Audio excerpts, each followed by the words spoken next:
चला जा, जहां वाज नहीं है, जहां खिताब नहीं है, जहां आलिमों का डर नहीं है, जहां वीकली उपदेश नहीं है, जहां ईयरली उपदेश नहीं है, जाके देख वहां भांजा का गंदा संबंध ममानी के साथ, भतीजे का गंदा संबंध चची के साथ, वहां देख ले ससुर का गंदा संबंध अपनी बहू के साथ। इस तरह के जो किस्से अखबारात में रोजाना पढ़ने को मिलते हैं, इसलिए कि वहां कोई डांटने वाला नहीं है, वहां कोई फटकारने वाला नहीं है, वहां कोई वीकली मजलिसे वाज नहीं है।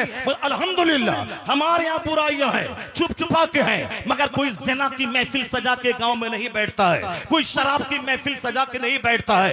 50 साल पहले लोग अपने घर में कचहरी लगाते थे, मालदार लोग, और गरीब लोग सूद के लिए उसके यहाँ आते थे, कहते थे ये मकान यहाँ कचहरी लगती थी और यहाँ सूद का कारोबार होता था। और अल्हम्दुलिल्लाह आज 1000 की आबादी में कोई कचहरी नहीं लग रही है, सूद का कारोबार अभी 2-4 साल से शुरू हुआ है। एक गंदा मजाज औरतों के बीच में ग्रुप का शुरू हो गया है, और फिर वहां से सूद अगर उसको नहीं रोका गया, फिर वही कचहरी लगने लगेगी और लोग आमतौर पर सूद खाने लगेंगे। अगरचे मौलाना चिल्ला चिल्ला के कहता है कि सूद खाने के जो गुनाह है, उस गुनाह के 70 दर्जे हैं, वो 70 में सबसे अदना दर्जा यह है एक मर्द अपनी मां से ज़िना करे, और कोई गैरतमंद ये कदम नहीं उठा सकता। सूद के गुनाह के 70 दर्जे, अदना दर्जा अय्यन कहा रजुल उम्मा, ये कि मर्द अपनी मां से निकाह करे, ये खतरनाक कदम कोई मुसलमान नहीं उठाएगा जिसका ज़मीर मर जाता है, जो मौलाना को गाली देता है, जो जलसे में आके सिर्फ वो हुल्लाबाजी करता है, दीन नहीं सीखता है, जुमा के दिन तकरीर खत्म होने के बाद जलसे में जाता है। वअशहदु अन्ना सय्यदना व मौलाना मुहम्मदन अब्दुहु व रसूलुहु, अम्मा बअद, फअऊज़ु बिल्लाहि मिनश शैतानिर रजीम, बिस्मिल्लाहिर रहमानिर रहीम। रब्बना आतीना फिद दुनिया हसना व फिल आखिरति हसनतुन व क़िना अज़ाबन नार। सदक़ल्लाहुल अज़ीम व सदक़ रसूलुहुन नबियुल करीम। एक बार सारे लोग अदब से दरूद पाक पढ़ें। अल्लाहुम्मा सल्लि अला सय्यिदना व मौलाना मुहम्मदिन मअदनिल जूद वल करम व आलिहि व बारिक व सल्लिम सलातन व सलामन अलैका या रसूलल्लाह। हिंदुस्तान और नेपाल में अक्सर इस तरह के दीनी जलसे हुआ करते हैं और बहुत बड़े जलसे हुआ करते हैं। मुंबई में 10 जलसे हों और सीतामढ़ी के इस सरहदी इलाके में 1 जलसा हो, फिर भी आपका जलसा मुंबई के 10 जलसों पे भारी हो जाता है। तो जलसा अगर किसी को करना हो तो सीतामढ़ी, सुरसंड, भिट्ठा मोड़ इस इलाके से सीखा करे कि जलसा किसे कहते हैं। और भी ज्यादा आपका जलसा लोगों के लिए आइडियल और मॉडल हो जाएगा। बस इस जलसे को आखिर तक अगर आप संजीदगी से सुनकर यहां से दुआ के बाद उठें तो सारा हिंदुस्तान आप पर फिदा हो जाएगा। चूंकि उत्तर प्रदेश में जहां से गुलाम नूर मुजस्सम बिलोंग करते हैं, यह लोग 50 आदमी के बीच में भी जलसा पढ़ते हैं। और हम लोग पूरे हिंदुस्तान के अक्सर जिन इलाकों में जलसे होते हैं वहां का दौरा होता है, मुरादाबाद, पीलीभीत, रामपुर, बरेली, उन इलाकों में हम लोग बुलाए जाते हैं। मगर वहाँ कितने लोग रहते हैं? 100-200 लोग रहते हैं और जलसा रात के 1:30 बजे 2 बजे ख़त्म हो जाता है। तो अब सीतामढ़ी के इस सरहदी इलाके के इस विशाल जलसे को अगर वह लोग देख लें तो फिर वह लोग कहेंगे जलसा हम लोग क्या करते हैं। जलसा करने का ढंग अगर किसी को आता है तो वो हिंदुस्तान के, बिहार के सीतामढ़ी वालों को आता है। लेकिन आप अगर इस इज्जत को नहीं बचाए, अगर आपने हुल्लड़बाजी की तो फिर जिस कदर इज्जत होती है उसी तरह जग हंसाई भी आपकी होगी। कि सीतामढ़ी का जलसा हुल्लड़बाजी के नजर हो जाता है। अभी रात के 1 बजे, ये बताइए कि जलसा शुरू हुआ है 9 बजे, 9 से लेके 1 तक 4 घंटे हो गए। अभी 1 बजकर कुछ मिनट हो रहे हैं, देख लीजिए आप, 1 बज गए, 4 घंटे हो गए। 4 घंटे में आपने क्या सुना और ये लाखों रुपए खर्च करने के बाद ये जलसा क्यों हुआ था, ये मुशायरा है नहीं है, ये जलसा। और जलसा जिस तरह मदरसा दीन की खिदमत करता है, बच्चों को आलिम बनाया जाता है, जिस तरह मस्जिद में जुमा के दिन तकरीर होती है ताकि लोग एक हफ्ते में जो गर्दो गुबार दिमाग में छाया, बाल बच्चों की मोहब्बत का, खेती बाड़ी का, या काफिरों की सोहबत में रहते रहते दुनियादारी का, तो वो सारा गर्दो गुबार जुमा की आधे घंटे की तकरीर सुनने के बाद साफ हो जाए और लोग अपने मजहब को, अपने दीन को, अपने कुरान को, अपने पैगंबर को, अपने पैदा करने वाले खालिक को पहचान सकें। तो मस्जिद से दीन सिखाया जाता है, मदरसे में भी दीन सिखाया जाता है, और खानकाहों में दूर दराज से बादशाह लोग अपनी बादशाहत छोड़ के पीरो मुर्शिद के पांव नहीं दबाते थे, सामने बैठकर मुर्शिद से दीन सीखते थे। और उनकी महफिलों में जो बातें होती थी वो सारी बातें आज तक मकतूबात में, मलफूजात में, वो सारी बातें आज तक महफूज हैं, जिसको लोग पढ़ते हैं और वहां से उन नूरानी महफिलों की सोहबतों से फैजियाब होने की कोशिश करते हैं। यानी दीन सिखाने का केंद्र है मदरसा, मस्जिद, खानकाह, और उसी में एक केंद्र है अवामी भीड़ भाड़ जुटा के 2-4 घंटे तक उन सभाओं को दीन सिखाया जाए। उसी की एक सूरत है यह सीरतुन नबी का जलसा।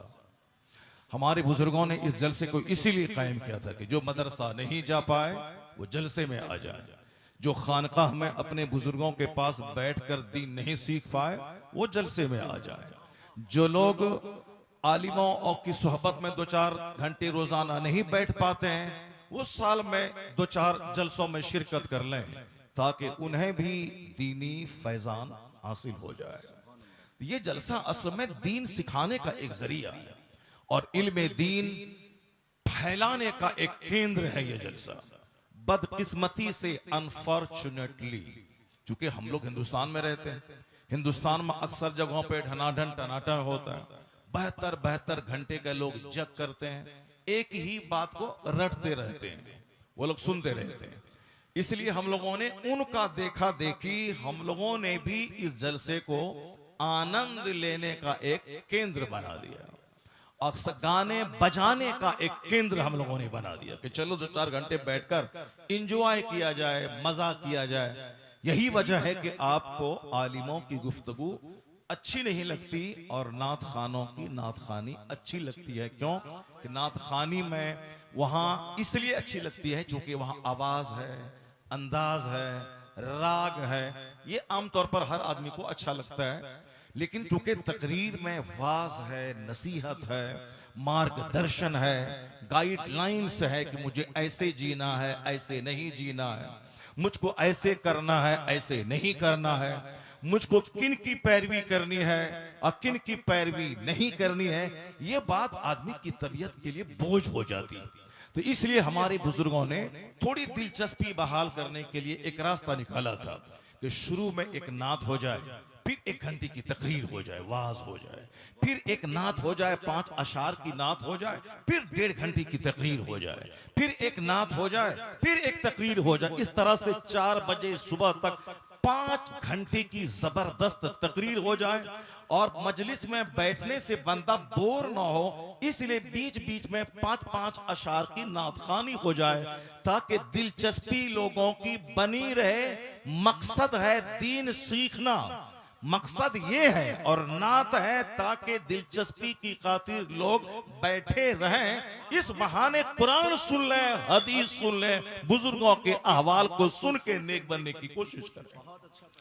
यही था जलसा का मकसद। वरना आज से 50 साल पहले अगर आपकी उम्र 70 साल हो रही है तो आप इस बात को जानते हैं कि लोग इंजॉय करने के लिए आल्हा रुदल की कहानी सुना करते थे, लोग अकबर और बिरबल की कहानी सुना करते थे। उनका देखा देखी मुस्लिम समाज में भी ऐसा होता था। हम लोगों ने आज से 45 साल पहले बचपन में अपने गांव समाज में देखा है कि गर्मी के जमाने में इसी सब जमाने अप्रैल और मई में लोग रात दिन भर खेतीबाड़ी करते थे, रात में 2 घंटे की महफिल सजाते थे। उसमें दूर से एक कहानी कहने वाले गायकार कहानीकार को बुलाया जाता था। अब वो कहता था ढोल बजा बजा कर, एक राजा था, एक रानी थी, और उसका किस्सा सुनाते थे, लोग सुनते थे, 1-2 घंटा बैठकर एंजॉय करते थे। तो आज समाज में वो राजा रानी की कहानी आज नहीं हो रही है। आज समाज में आला रुदल अकबर बिरबल का वो साफ लतीफा नहीं सुनाया जा रहा है। कभी तन्हाई में बैठ के गौर कीजिएगा कि एक रीति, गलत रीति को खत्म करने का सहरा किन के सर जाता है? किसने इन झूठी कहानी की महफिलों को उजाड़ कर सीरत के जलसे आपको अता किया? किसने दिन की महफिलें आपको अता की? महफिले मिलाद आज से 200 साल पहले इस ढंग से महफिल नहीं होती थी, लेकिन आज तीजा में, 40वां में, शादी से पहले, शादी के बाद, दुकान की ओपनिंग में, नए घर के आगाज के टाइम में ये महफिले मिलाद होती है। मौलाना आते हैं, 1 घंटा नबी की हदीस सुनाते हैं और वहां दुरूद पढ़ा जाता है, सलाम पढ़ा जाता है, दुआ की जाती है, फातिहा होती है। ये मुसीबतें किसने मोल ली के उन खुराफात को मिटाकर ये जन्नती महफिल अता की? इसका सारा सेहरा उस इलाके के उलमाए कराम के सर जाता है, जितने नकली और झूठी महफिल को मिटाकर मुस्तफा की सीरत के जल से आपको अता फरमाया।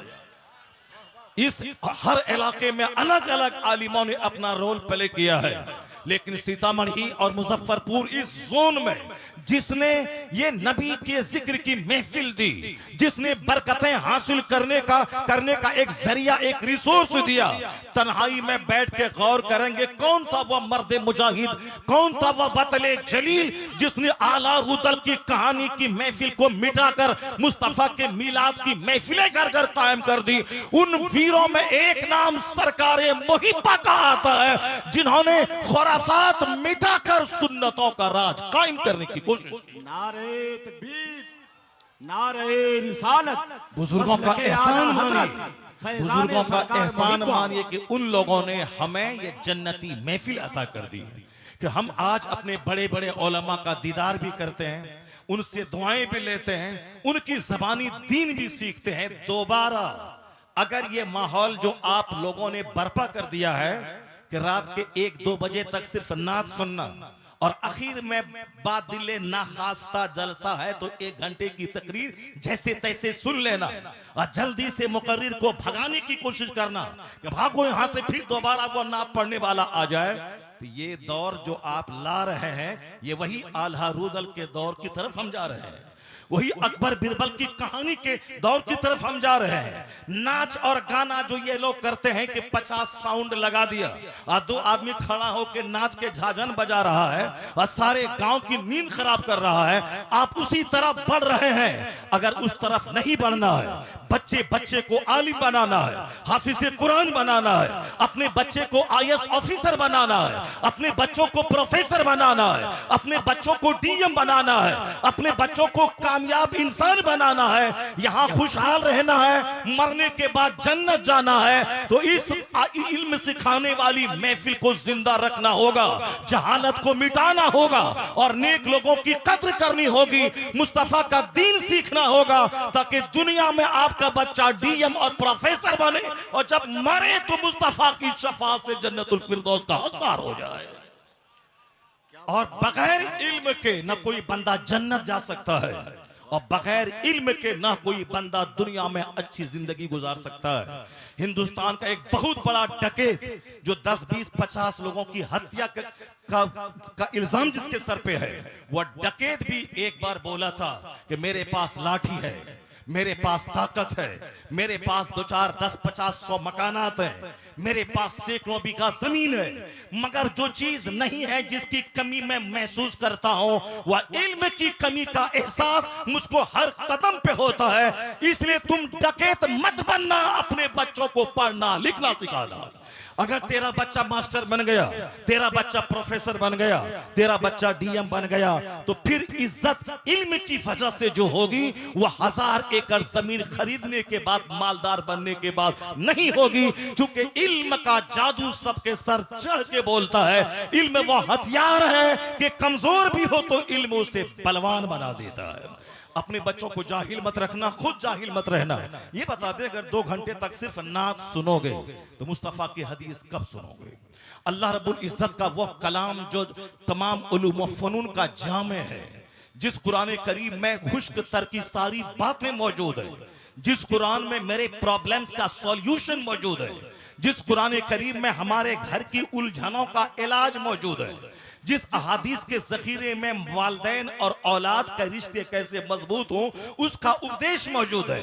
मियाँ बीवी दोनों कुत्ते की तरह न लड़े, घर में जन्नती माहौल हो, एक दूसरे की कद्र करें।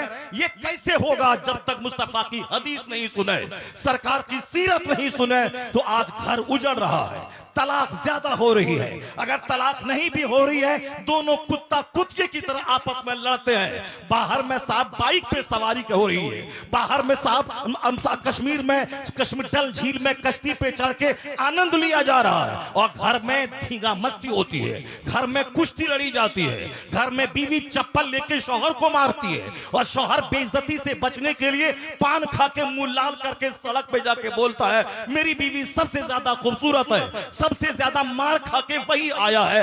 घर मार से भर जाएगा, घर तलाक से भर जाएगा, घर उलझनों से भर जाएगा, खुदकुशी करने वालों से घर भर जाएगा।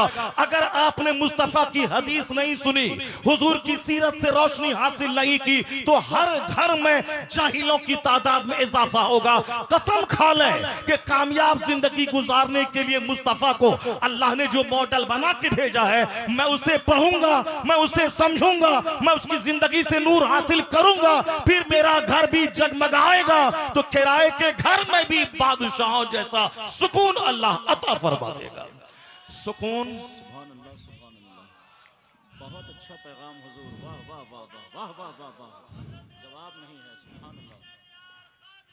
इतनी बात सुनने के बावजूद फिर जहालत के लिए शोर मत मचाना, वरना मैंने कहा था कि अगर इसी तरह का माहौल रहा तो फिर यहां मौलाना नहीं आएंगे, कोई दूसरे लोग आएंगे। उस वक्त सारी कौम नाचेगी गाएगी, और फिर दुश्मनों को मौका मिलेगा इसे तबाह हो बर्बाद कर दिया जाए।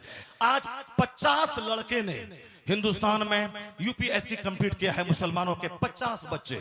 हिंदुस्तान की आबादी है 140 करोड़, यानी लगभग 150 करोड़ की आबादी हिंदुस्तान की है। इसमें मुसलमान की आबादी कमोबेश 30 से लेकर 40 करोड़ की आबादी है। मुसलमान मंत्री भी हैं, मुसलमान प्रोफेसर भी हैं, मुसलमान डायरेक्टर भी हैं, मुसलमान टीचर भी हैं, मुसलमान चपरासी भी हैं, सब है। लेकिन आज हमें हिंदुस्तान के अरबपति का वो बच्चा जो जोकर की तरह बाल रख के गुटखा खा के 24 घंटे मोबाइल में लगा रहता है, उस बच्चे ने 40 करोड़ मुसलमानों का सर फख्र से ऊंचा नहीं किया है।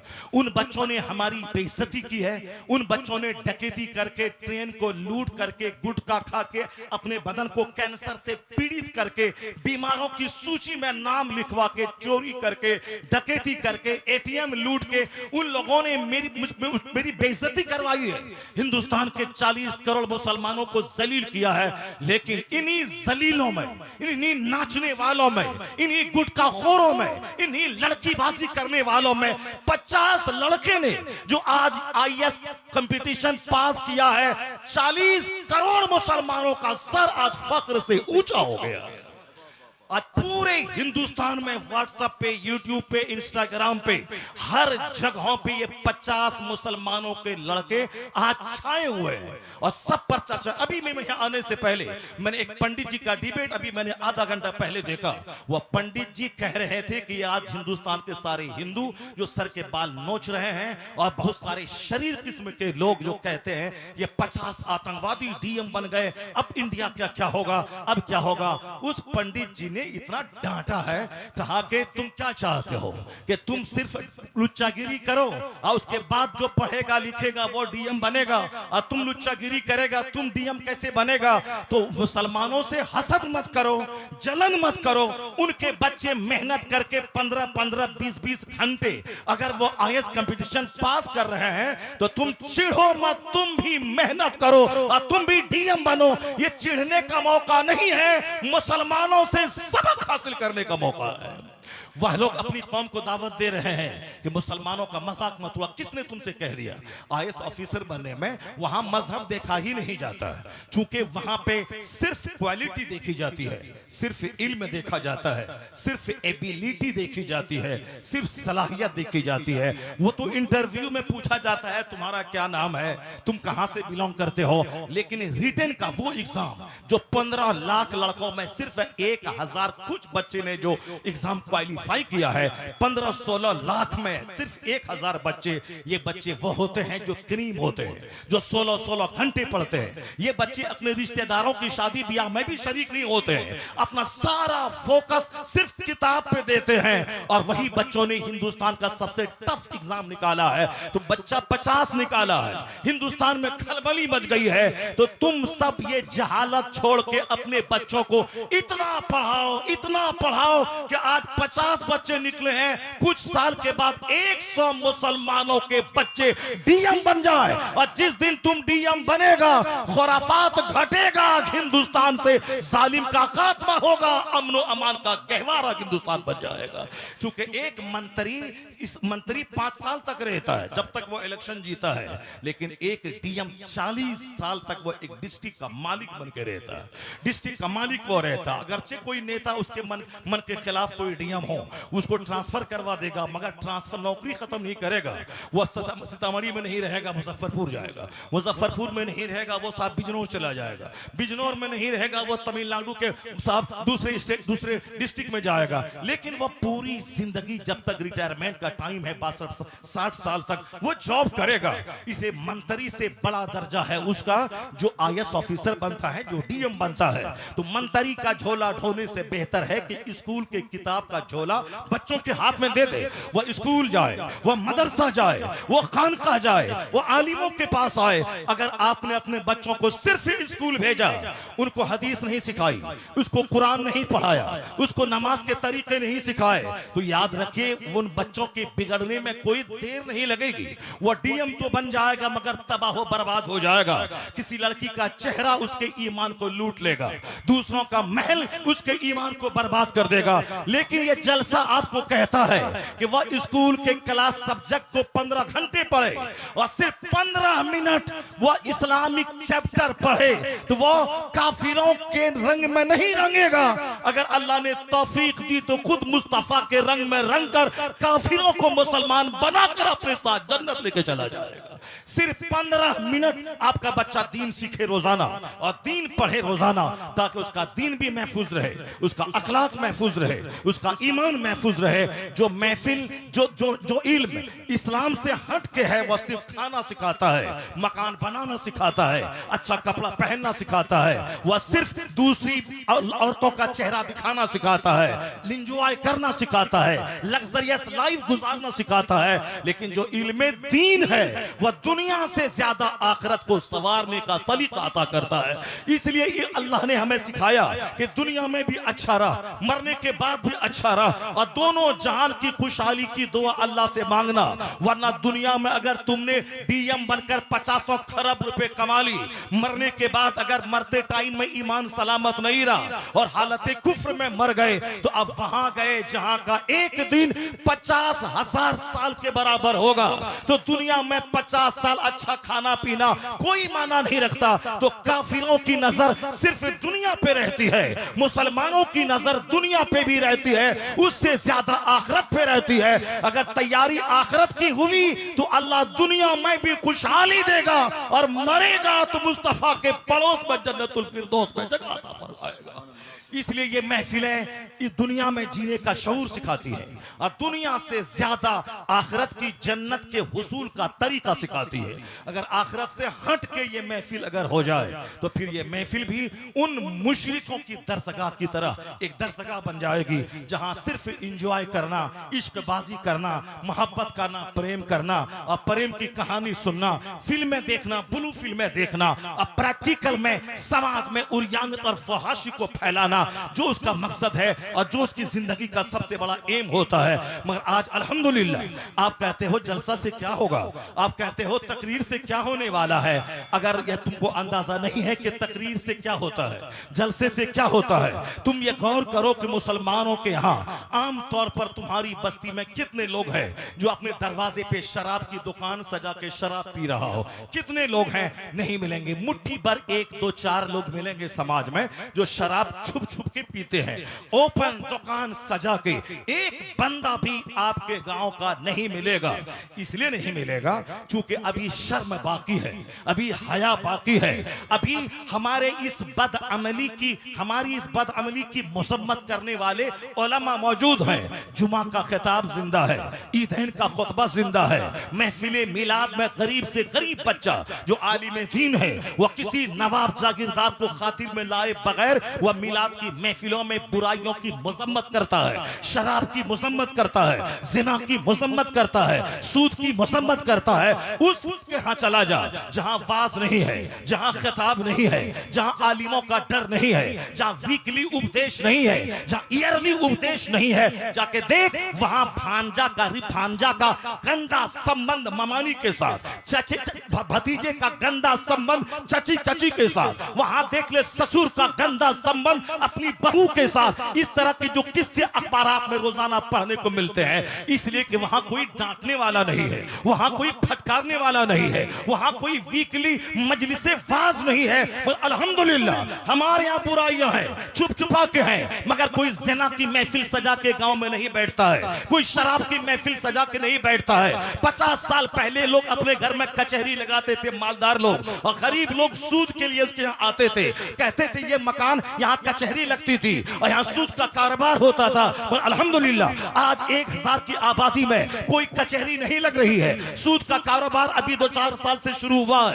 एक गंदा मजाक औरतों के बीच में ग्रुप का शुरू हो गया है और फिर वहां से अगर उसको नहीं रोका गया फिर वही कचहरी लगने लगेगी और लोग आमतौर पर सूद खाने लगेंगे। अगरचे मौलाना चिल्ला चिल्ला के कहता है कि सूद खाने के जो गुनाह है उस गुनाह के 70 दर्जे हैं, वो 70 में सबसे अदना दर्जा यह है एक मर्द अपनी मां से ज़िना करे और कोई गैरतमंद ये कदम नहीं उठा सकता। सूद के गुनाह के 70 दर्जे, अदना दर्जा अय्यन कहा रजुल उम्मा, ये कि मर्द अपनी मां से निकाह करे, ये खतरनाक को कदम कोई मुसलमान नहीं उठाएगा जिसका ज़मीर मर जाता है, जो मौलाना को गाली देता है, जो जलसे में आके सिर्फ वो हुल्लाबाजी करता है, दीन नहीं सीखता है, जुमा के दिन तकरीर खत्म होने के बाद जलसे में जाता है, जो चौक चौराहे पे मदरसों के खिलाफ, खानका के खिलाफ, पीर के खिलाफ, मौलाना के खिलाफ बोलता है, उसी का बेटा काफिरों की बेटी को लेके भागता है, उसी की बेटी किसी मुसहर के बेटे को लेके भागती है, उसके घर में अजनबी का आना जाना होता है। मगर खुदा की कसम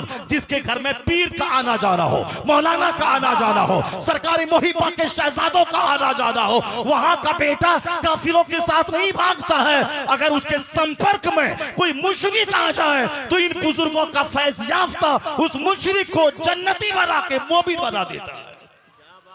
सुभान अल्लाह, सुभान अल्लाह। इसलिए अगर अपने घर को उजाड़ने से बचाना है, बुजुर्गों से मोहब्बत करनी होगी, जलसे में कायदे से आना होगा और हर जलसे में जो 5-6 घंटे का जलसा होता है उसमें 5 तकरीर सुननी होगी, अलग अलग टॉपिक मौलाना को देना होगा। तुम्हें नमाज पे बोलना है, तुम्हें 1 घंटा अखलाक पे बोलना है, तुम्हें 1 घंटा दुनियावी एजुकेशन पे बोलना है, तुम्हें 1 घंटा कुरान और साइंस पे बोलना है। तो एक जलसा 5 टॉपिक पर अगर मुश्तमल तकरीर यहाँ लोगों ने सुन लिया तो जो काम 11 महीने मदरसे में होता है वही काम सिर्फ 5 घंटे के अंदर जलसे से हो जाएगा। लेकिन तुमने सिर्फ नाच सुनी और नाच सुनने के बाद हुल्लाबाजी शुरू किया और इस कीमती महफिलों की बेकदरी की। यह महफिल बुजुर्गों ने इसीलिए सजाई थी ताकि इसके बहाने तुम्हें दीन आ जाए, तुम कुरान पाक को सीख लो, मुस्तफा की हदीस सीख लो। अब मैं सिर्फ एक हदीस सुनाता हूँ, उसको गौर से सुनिए। आप इस हदीस पाक को सीने से लगाइए, इस हदीस पाक को रिपीट कीजिए। जो चाय पान की दुकान पे आप जो आलिमों की गीबत की पोटली लेके बैठ जाते हैं, अब वहां ये हदीस पाक को याद कीजिए और इस हदीस पाक को सुनाइए कि मौलाना साहब ने ये हदीस पाक बुखारी और मुस्लिम के हवाले से सुनाई थी, उसको याद कर लीजिए। मैं बार बार रिपीट करूंगा उसे और बिल्कुल क्लियरली क्लैरिटी वजाहत के साथ मैं आपके सामने रखूंगा ताकि हमारा बच्चा जो नात गुनगुनाता है वह नात के शेर उसको याद हो जाते हैं, क्योंकि वह बार बार सुनता गुनगुनाता सकता है। अगर वह बार बार मेरी पढ़ी हुई हदीस को वह सुना तो फिर वह नात भी गुनगुनाएगा तन्हाई में, और लेकिन लोगों के सामने जब बैठेगा तो फिर वह अपनी बात नहीं मुस्तफा की बात लेके बैठ जाएगा। इसलिए जरूरत है कि आज सारे लोग कुरान पाक की एक आयत सुने, उसका तर्जमा सुने। जरूरत है कि लोग मुस्तफा की हदीस सुने, हर जलसे में एक हदीस सुन के जाए। अगर जिंदगी में 40 जलसों में शिरकत हो गई और 40 हदीस याद हो गई तो आप जान लें कि आप क़यामत के दिन उलमा की जमात में आपका शुमार होगा। हदीस में है कि जिसने 40 हदीसें सरकार की याद कर ली और उनको दूसरों तक पहुंचाया तो क़यामत के दिन अल्लाह उसे बअसहुल्लाहु फ़क़ीहन यौमल क़यामा, अल्लाह क़यामत के दिन उसे आलिम की सूरत में उठाएगा। तो अगर आप तवज्जो के साथ आपने सुनी तो आप जरूर गौर से मेरी एक हदीस पाक सुनिए जो मैं सरकार की हदीस को आपके सामने बयान कर रहा हूं। उसी सिमने में अगर 2-4 हदीस आ गई तो ठीक है, लेकिन हमारा केंद्र मेरी गुफ्तगू का वही वो एक हदीस रहेगा। उसी को मरकजी गुफ्तगू बनाकर मैं आपके सामने पेश करने की जशारत कर रहा हूं। आप अगर गौर से इसको सुना फिर आप याद रखें, आपका सीना रोशन होगा, आपके दिमाग से कचरा दूर होगा। आज चारों तरफ से दुश्मन इस्लाम से हमें बदगुमान बनाने पे तुला हुआ है। बहुत सारे लोग पढ़े लिखे लोग सिर्फ दुनियावी चंद सिक्के कमाने के लिए आज मुशरिकों का साथ देकर मुसलमानों के दिल दिमाग को ईमान से खाली करने की नापाक कोशिश कर रहे हैं। ऐसे वक्त में आज पहले से ज्यादा जरूरत है कि मैं कुरान पढ़ूं, कुरान सुनूं और कुरान से नूर हासिल करूं। जबकि हुजूर ने यही कहा था 1400 साल पहले, इन्नल्लाह यरफउ बिहाज़ल किताब अक़वामा व यदउ बिही आखरीन। हुजूर ने यह नहीं कहा था माँ बाप के मरने के बाद मदरसे से 10 बच्चों को बोला के कुरान खानी करवा दो, बगैर समझे बुझे कुरान पढ़वा के इसाले सवाब कर दो। सवाब है बगैर समझे बुझे पढ़ने का, मगर मकसदे नुज़ूल ये नहीं है कि सिर्फ कुरान पाक को हम गले में तावीज बना के बांधे और बगैर समझे बुझे पढ़े। नहीं, कुरान पाक के नुज़ूल का मकसद है इसको पढ़ा जाए, इसको समझा जाए, उस पर अमल किया जाए, उसको दूसरों तक पहुंचाया जाए। अगर कोई बंदा 5 टाइम की नमाज खुद से पढ़ता है, पड़ोसी को नहीं बोलता है, अपनी बीवी को नहीं कहता है, अपने बच्चों को नहीं बोलता है, तो कयामत के दिन उनके बच्चे खड़े होंगे और कहेंगे ये मेरा बाप है जो खुद तो नमाज पढ़ता था मगर मुझको नमाज पढ़ने कभी नहीं कहा। ये मुकदमा कबूल कर लिया जाएगा। उसके बाद उसके खिलाफ कार्रवाई होगी कि तुमने सिर्फ अपनी नमाज क्यों पढ़ी, तुमने अपने बच्चों को नमाज पढ़ने के लिए क्यों नहीं कहा, तुमने अपनी बीवी को नमाज पढ़ने के लिए क्यों नहीं कहा, तुमने अपने पड़ोसी को नमाज पढ़ने क्यों नहीं कहा। तो इस्लाम ये नहीं चाहता कि मैं सिर्फ अकेले सुखी संपन्न रहूं, मैं अकेले सिर्फ खाना खाऊं, मैं अकेले सिर्फ नमाज पढ़ूं, अकेले सिर्फ मैं 1000 बार दरूद रोजाना पढ़ूं। इस्लाम ये चाहता है कि तुम्हारी वजह से तुम्हारी बीवी भी नेक बने, तुम्हारे बच्चे भी नेक बने, तेरा पड़ोसी भी नेक बने, तेरी माँ तेरे बाप भी नेक बने और तेरे संपर्क में आने वाले दोस्त भी नेक बने। इसलिए कहीं कहा जाता है कु अनफुसकुम व अहलिकुम नारा, अपने आप को अपने अहलो अयाल को जहन्नम की आग से बचाओ। कहीं कहा जाता है वरकऊ मअर राकिन, यानी रुकू करने वालों के साथ मिल करके रुकू सजदा करो। कहीं कहा जाता है कुनू मअस सादिकीन, यानी तुम्हारी सुबह शाम सच्चे लोगों के साथ में गुजरे। कहीं कहा जाता है इन्नल्लाह युहिब्बुल मुत्तकीन, अल्लाह मुत्तकीन से दोस्ती करता है। कहीं कहा जाता है इन्ना रहमतल्लाहि करीबुम मिनल मोहसिनीन, खुदा की रहमतें मोहसिनीन नेक लोगों के करीब है। इसलिए हमें कुरान सिखाता है खुद नेक बनना है, दूसरों को नेक बनाना है। कुंतुम खैरा उम्मा, तुम बेहतरीन उम्मत हो, लोगों की तरफ निकाले गए हो ताकि खुद नेक बनो, दूसरों को नेकी का आदेश दो, खुद बुराई से बचो और दूसरों को बुराई से बचने का आदेश दो। नहीं, नमाजी जब नहीं बन रहा है तो तकरीर से क्या फायदा है, जब लोग नेक नहीं बन रहे हैं तो तकरीर और जलसे से क्या फायदा है। ये पढ़ा लिखा वो आदमी जो एक वक्त की नमाज नहीं पढ़ता है, अब वो मुझसे कहता है तकरीर के बारे में लोग बोलते हैं तकरीर बड़ी अच्छी हुई और अमल ही नहीं है तो क्या हुआ। यानी उस उल्लू के कहने का मतलब यह है कि तकरीर बंद कर दिया जाए। जब नमाज नहीं कोई पढ़ता है तो सिर्फ पूरे 5-6 घंटे तक सिर्फ गजल सुनाया जाए, सिर्फ नज़म सुनाया जाए, सिर्फ नाच सुनाई जाए। जब नमाज ही नहीं पढ़ते हैं तो फिर क्यों तकरीर होती है।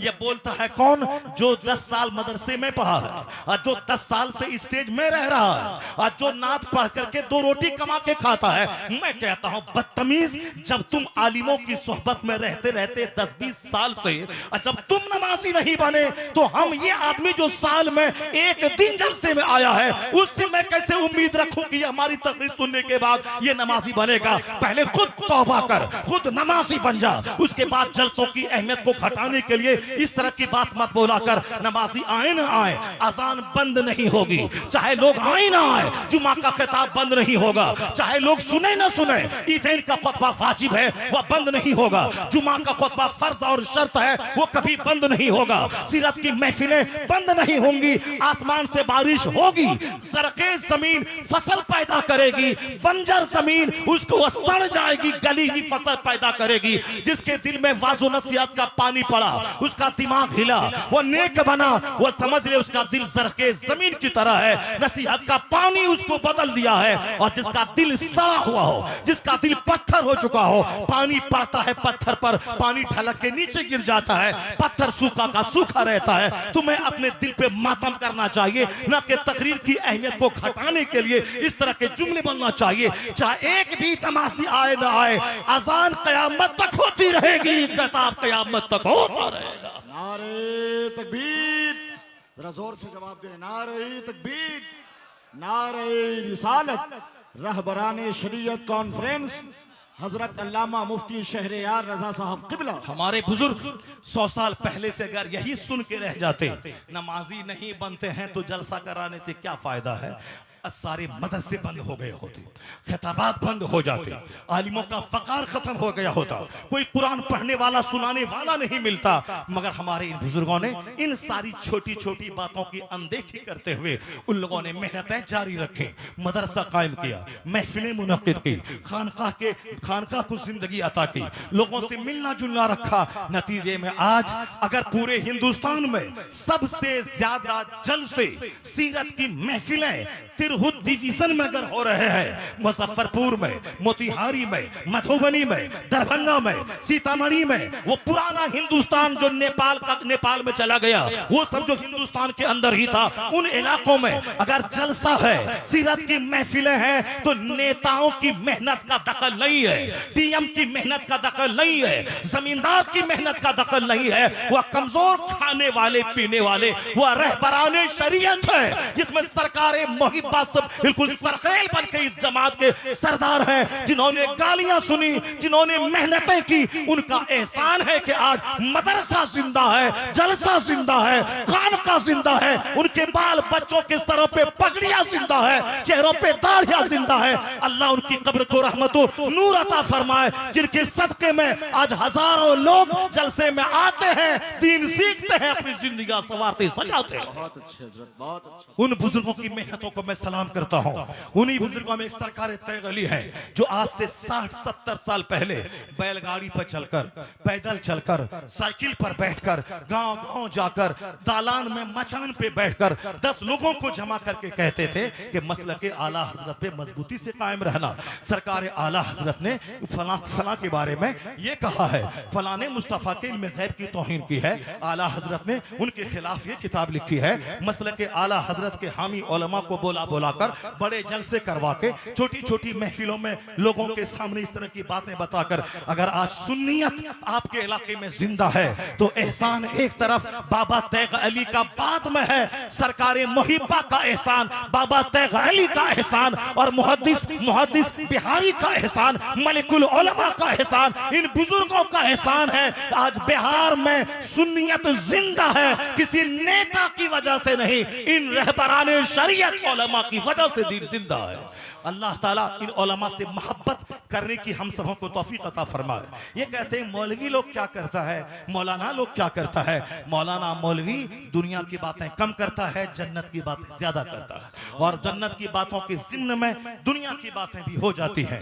रामपुर का एक नौजवान जो आकाशवाणी में रहता है और जो आईएएस की तैयारी कर रहा है, उन्होंने कहा कि जब मैं नर्वस हो जाता हूं कि मुझसे नहीं हो पाएगा, मैं आईएएस ऑफिसर नहीं बन पाऊंगा, मगर आपकी तकरीर सुनता हूं जिस तकरीर में मेहनत पे बल दिया गया है, स्ट्रगल जद्दोजहद पे जोर दिया गया है, जिस तकरीर में मैदान बद्र में 313 की मुजाहिदाना अजमत के बारे में खिताब किया गया है, उस तकरीर से मुझको रोशनी मिलती है। फिर मैं हिम्मत हारने वाला होता हूं, मगर मुझे वहां से एक नई उम्मीद की किरण मिल जाती है, ऊर्जा मिलती है, वहां से ताकत मिलती है। तो जो अच्छे लोग, पढ़े लिखे लोग हैं, वह दीनी गुफ्तगू से दुनिया भी हासिल करने के लिए वहां से रोशनी हासिल करते हैं, लेकिन पता नहीं हमारे आम मेजॉरिटी नौजवानों को क्या नहीं मिलता है। वह सिर्फ 24 घंटे नात ही सुनते रहते हैं और शायरों का नाम उसको मालूम रहता है, जबकि आपको मालूम होना चाहिए आला हजरत का नाम, उनके शहजादे का नाम, हुजूर हाफिज मिल्लत का नाम, हुजूर सैयद उनैमुद्दीन मुरादाबादी का नाम, मलिकुल उलमा का नाम, अपने सरकारी मुहिब्बा का नाम, बाबा तैख अली का नाम मालूम होना चाहिए। फकीहों का, आलिमों का, अइम्मा का, मुज्तहिदीन का, मस्जिद के अच्छे इमाम का, उनके किताब का रेफरेंस दे। फला मस्जिद में फला इमाम ने जुमा के दिन खुतबा दिया था, उस खुतबे में उन्होंने ये हदीस पाक पढ़ी थी। अगर ये माहौल आपने बनाया तो आपका बच्चा जोकर नहीं बनेगा, गुलाम अहमद मुख्तार बन जाएगा। आपका बच्चा गुलाम गौस बनेगा, आपका बच्चा गुलाम ख्वाजा बनेगा। अब जरा सुनिए, सरकारे दो जहां ने माँ की गोद से लेके कब्र की गोद तक हमारी रहबरी कैसे की है, हमारी रहनुमाई कैसे की है, हमें कदम कदम पे किस कदर क्लियरली वाज़ेह तौर पर जीने का अंदाज हमको सिखाया है। हुजूर के हदीस है कद अफलहा मन अस्लम, ये बुखारी और मुस्लिम की हदीस। सरकार फरमाते हैं ही बिकेम सक्सेसफुल, वह कामयाब हो गया। कद अफलहा मन अस्लम, जिसने इस्लाम लाया, जो मोमिन हुआ वो कामयाब है, चाहे वह किराए के घर में क्यों न रहे, चाहे वह फावड़ा क्यों न चलाए, चाहे वह चपरासी क्यों न हो, चाहे वह किराए के घर में क्यों न रहे, चाहे वह बीमार क्यों न रहे, चाहे वह मजदूर क्यों न रहे। क्योंकि दुनिया की जिंदगी 100 साल की, दुनिया के बाद की जिंदगी का एक दिन 50,000 साल का। असल इज्जत वहां की, असल राहत वहां की, असल नेमत वहां की, असल आराम वहां का। इसलिए हुजूर अपने गुलामों को पैगाम देते हैं, कभी मकान न होने की वजह से दिल बर्दाश्त मत होना कि उनके पास मकान है, मेरे पास मकान नहीं है। अगर तेरे पास मकान भी बन गया 50 करोड़ का, तो कितने दिन तक उस मकान में रहोगे? आज नहीं तो कल तो मकान छोड़ के जाना होगा, 100 साल के अंदर ही जाना होगा। कल अगर एक्सीडेंट किए तो कल चले जाओ, कल अगर तेरी मौत का वक्त आ गया तो कल जाना है। अगर तुम्हें अल्लाह ने 90 साल की उम्र दे दी तो 90 साल के बाद तुम्हें ये महल छोड़ के कहां जाना है? 2 गज जमीन के अंदर जाना है। 1000 बीघा जमीन का जोतने वाला ऐसा कभी नहीं हुआ उसकी कब्र 5 कट्ठे में बनती है, उसकी कब्र भी 2 गज जमीन है। और जो किराए के घर में रहता था वो मरने के बाद उसकी कब्र भी 2 गज जमीन में है। दोनों का मरना एक जैसा है और दोनों का पैदा होना भी एक जैसा है। बादशाह का बेटा पैदा हुआ, ऐसा नहीं कि उसके बदन से मुश्क की खुशबू आ रही है। उसका बेटा जब पेशाब करता है तो हीरा पेशाब करता है, और बाजा का बेटा पखाना करता है तो सोना पखाना करता है। नहीं नहीं, मजदूर का बच्चा जो मजदूर किराए के घर में रहता है उसके बच्चे भी पेशाब पखाना उसी तरह करते हैं जिस तरह खरबपति का बच्चा करता है। खरबपति का बच्चा भी जब पैदा हुआ था उसके बदन में भी खून लगा हुआ था, उसकी भी नाफ लगी हुई थी, उसके नाफ को काटा गया तो 9 महीने तक माँ के शिकम में रह के राजा का बेटा वो भी माँ का माहवारी खून खा के जिंदा रहा, और मजदूर का बच्चा वो भी माँ के पेट में माँ का माहवारी नापाक खून जो नाफ की नली के जरिए उसके पेट में पहुंचाने का इंतजाम अल्लाह ने किया है, उसके जरिए वो जिंदा रहा। राजा का बेटा जब पैदा हुआ, पैदा होने के बाद उनकी माँ की खुश्क छाती में अल्लाह ने दूध दिया। अब राजा का बेटा भी दूध पी रहा है माँ की छाती का। ऐसा नहीं कि वो हीरा खा रहा है, वह सेब खाता है, वो अनार खाता है, नहीं,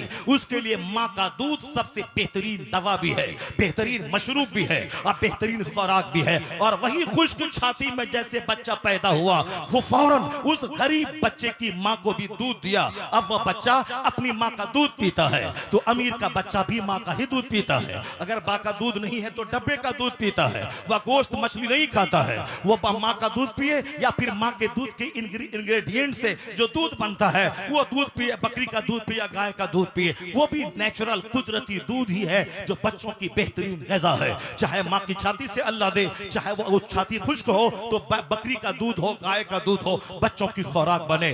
अरबपति का बेटा माँ के पेट में कैसे रहा, गरीब का बच्चा वैसे रहा। अरबपति का बेटा माँ के पेट से निकलने के बाद क्या पी के जिंदा रहा, वही गरीब का बच्चा भी पिया। पैदा होने में बराबर, बचपन में बराबर, पेशाब पाखाना में बराबर, पसीने की बदबू में बराबर, नाक के नेटा में बराबर, आंख की कीचड़ में बराबर, नींद में बराबर, हंसने में बराबर, रोने में बराबर, पेशाब पाखाना में बराबर। तो फिर तूने क्यों समझ लिया कि मैं मालदार नहीं हूं, मुझे मालदार होना चाहिए, जमींदार होना चाहिए। इब्तदा एक जैसी है और इंतहा भी एक जैसी है।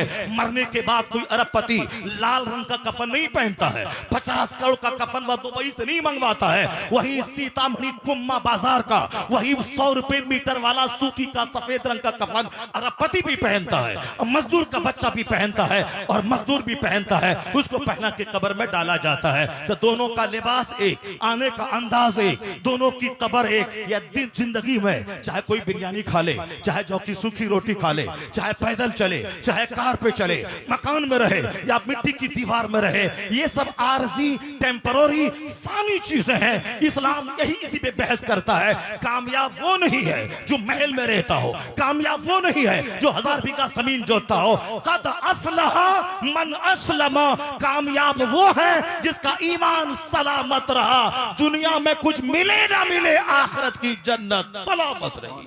सुभान अल्लाह। वो मोमिन कभी काफिरों के मकान को नहीं देखता, मोमिन कभी मुशरिकों की जमींदारी को नहीं देखता। हाँ, नजर इस हदीस से अगर हट जाए और दूसरों के मकान को देखेगा, मकान नहीं बना पाएगा तो जहर खा के मर जाएगा। दूसरों की गाड़ी देखेगा, नहीं खरीद पाएगा, जहर खा के मर जाएगा। तो आप अपने बेटे को कोटा भेजते हैं मेडिकल की तैयारी करना, हर महीने 1 दर्जन लाश कोटा के कोचिंग सेंटर से निकल के आती है। 1 महीना चूंकि बच्चा नहीं पढ़ पा रहा है, ऐसा थोड़ी है कि हम 50 करोड़ खर्च कर दें तो मेरा बच्चा डॉक्टर बन जाएगा। डॉक्टर बनने के लिए सेहत चाहिए, डॉक्टर बनने के लिए मेंटलिटी चाहिए, डॉक्टर बनने के लिए जहानत चाहिए, डॉक्टर बनने के लिए मेहनत करने का जज्बा चाहिए। 720 नंबर का जो नीट का एग्जाम होता है उसको निकालने के लिए मेहनत जरूरी है। 18-18, 15-15, 16-16 घंटे पढ़ना जरूरी है। अजमेर में जाके बैठ जाएं 50 दिन तक, वहां बाबा ये नहीं बोलेगा जाओ तुम्हारे निकाल चमत्कार हो गया, नेट निकाल लिया। नहीं, मेहनत करनी होगी। मेहनत बाबा गरीब नवाज वो पैदा हुए थे ईरान में, ईरान छोड़ के चले गए समरकंद और बुखारा में, वहां 100 से ज्यादा मौलाना के पास चले गए, रात भर जाग के किताब पढ़ते थे, हाफिज बने, कारी बने, आलिम बने, मुफ्ती बने। उसके बाद अपने मुर्शिद का बिस्तर धोया 30 बरस तक, 30 दिन नहीं, 30 घंटे नहीं।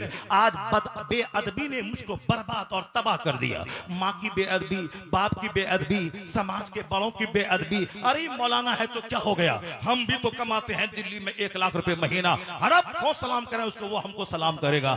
ये गुस्ताखी, ये बदतमीजी, चाहे अरबों के मकान में रहो, डिसिप्लिन नहीं तो जानवर से बदतर है वो। पहले माँ बाप कहते थे कि आलिमों के पास जाओ, उनका हाथ चूमो, उनके पास बैठ के उनका चेहरा देखो, उनका हाथ अपने सर पे रखो, वहां से दुआ लो। अभी भी आज जब मैं आ रहा था महबूब गौहर साहब के घर के यहाँ से जलसागाह आने के लिए, तो रास्ते में इनकी बेटी अपने नाना के घर जा रही थी, क्योंकि वहां वो मदरसे में पढ़ती है। महबूब गौहर ने कहा जरूर अपना हाथ मेरी इस बेटी के सर पे रख दीजिए, इसलिए रख दिया ताकि मेरी बेटी सईदा बने, सालिहा बने, इल्म हासिल करना आसान हो जाए। तो इन्होंने बुजुर्गों से सीखा है कि बुजुर्गों को लोग अपने घर में लाते थे, आपका कदम यहाँ पड़ जाए, मेरे घर में आप बैठ जाए। कब्रिस्तान लेके जाते थे कि हुजूर आप यहाँ कदम रख दे, क्योंकि हमने बुजुर्गों से सुना है अगर नेक सालेह आलिम दीन कब्रिस्तान में कदम रखते हैं तो उनके कदम की बरकत से मुर्दों पे होने वाले अजाब को उठा लिया जाता है। लोग आलिम दीन को अपने घर में लाते थे। आप कद के कदम पड़ने की वजह से यहाँ से जिन्नात भाग जाएंगे, यहाँ से शरीर किस्म के जिन्नात भागेंगे, यहाँ से भूत भागेगा। कमाते हैं लाखों, मगर कहाँ से आता है कहाँ जाता है पता नहीं चलता है। हुजूर आप मेरे घर में आ जाए, कुछ नहीं, कोई तावीज कोई तावीज नहीं लिखनी है, बल्कि सिर्फ आप यहाँ आके नमाज पढ़ लें और दुआ कर दें। पहले लोग दुआ करवाते थे, आप सजदा करेंगे, तस्बीह पढ़ेंगे, 1000 बार दुरूद पढ़ेंगे, मेरे घर में क़याम करके तहज्जुद पढ़ेंगे, तो हमारे घर से शरीर किस्म के जिन्नात का खात्मा हो जाएगा। और ये होता भी था। और आजकल तो हम आपसे कहते हैं कि हर नमाज के बाद सिर्फ 200 बार पढ़ना ला इलाहा इल्लल्लाह मुहम्मदुर रसूलुल्लाह, तो आप कहते हैं हुजूर आप ही तावीज लिख के दे दीजिए, ये वजीफा मुश्किल है, नहीं हो पाएगा, आपसे नहीं हो पाएगा। तो अब कागज का टुकड़ा कोई दे देता है और कहता है 5100 रुपए लाओ, 5100 आप दे देते हैं। 4 दिन के बाद जब काम नहीं बना, कहते ही मौली साहब ठग के लेके चला गया 5100 रुपए। तो तावीज से बेहतर है, सबसे बड़ी तावीज है वो वजीफे की सूरत में नमाज पंजगाना के बाद आप 100 बार या सलामो पढ़ा करें, आप फजर के बाद या अजीजो पढ़ा करें, जोहर के बाद या करीमो पढ़ा करें, असर के बाद या जब्बारो पढ़ा करें, या जब्बारो या अल्लाह, मगरिब के बाद या सत्तारो या अल्लाह, ईशा के बाद या गफ्फारो या अल्लाह। आला हजरत ने कहा है ये पंज गंजे का दरिया, इसके बरकत बेशुमार है। दूसरों से पढ़वाना और है, अपना पढ़ना और है। अगर आपका बेटा, आपकी मां मर गई, मदरसे का 10 बच्चा बुलवा लिया, उनको कहो कि कुरान पाक पढ़ के मेरी मां को बख्श दे।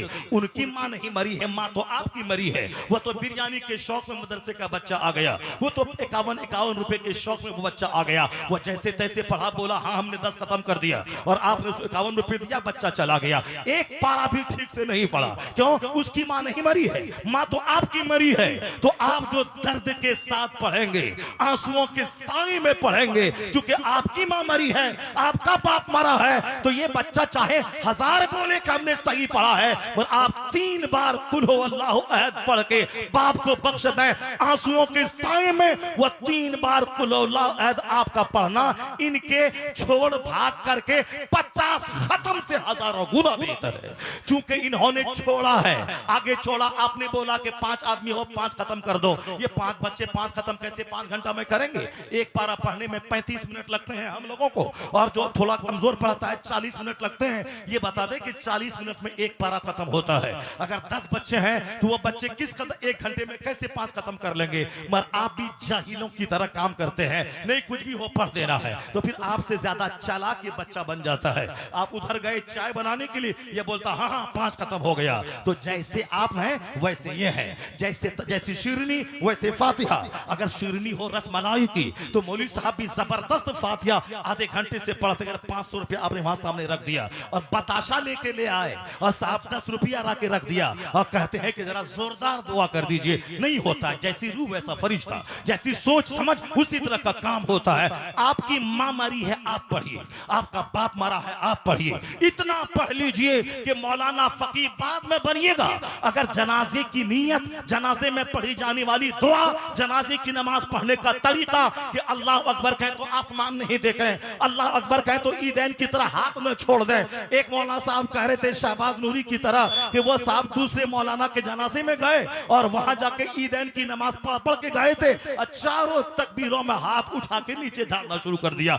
आसपास के लोग परेशान हो गए। ये मौलाना साहब पढ़ा लिखा आदमी, क्योंकि जनाजे में कभी कभी बंदा शरीक होता है। पहले हम लोगों को भी कंफ्यूजन हो जाता था तालिब इल्मी के जमाने में, अब चूंकि पढ़ा के प्रैक्टिस हो गई है, इसीलिए हम लोग ऐसा नहीं होता कि ईदैन में हाथ बांध लें और जनाजे में हाथ झाड़ लें। तो आदमी कभी कभी चौंक जाता है, वो कभी कभी दूसरों की भीड़ भाड़ को देखने के बाद वो भूल जाता है। इसी बार ईद की नमाज में साहब नमाज पढ़ाने के लिए मैं गया, हजारों की भीड़ मौजूद थी। अब वहां तरीका जब बताने के लिए आ रहे हैं, ईदैन की नमाज कैसे पढ़ना है, नियत कर लेनी है, उसके बाद आपको साहब सना पढ़ना है, फिर उसके बाद 3 तकबीर शायद हाथ उठा के कान तक ले जाके छोड़ देना है, फिर उसके बाद औज़ुबिल्लाह बिस्मिल्लाह पढ़ेंगे इमाम साहब, सूरह फातिहा पढ़ेंगे, सूरत मिलाएंगे, फिर रकात पूरी करेंगे, और दूसरी रकात में क़िराअत करेंगे, दूसरी सूरह फातिहा पढ़ेंगे, सूरत मिलाएंगे। उसके बाद हम कंफ्यूजन में पढ़ने लगे कि रुकू करने के बाद 3 तकबीर है या रुकू से पहले 3 तकबीर है। साहब जो आदमी 50 साल हो गए, तालिब इल्मी के जमाने से हम पढ़ा रहे हैं ईदैन की नमाज,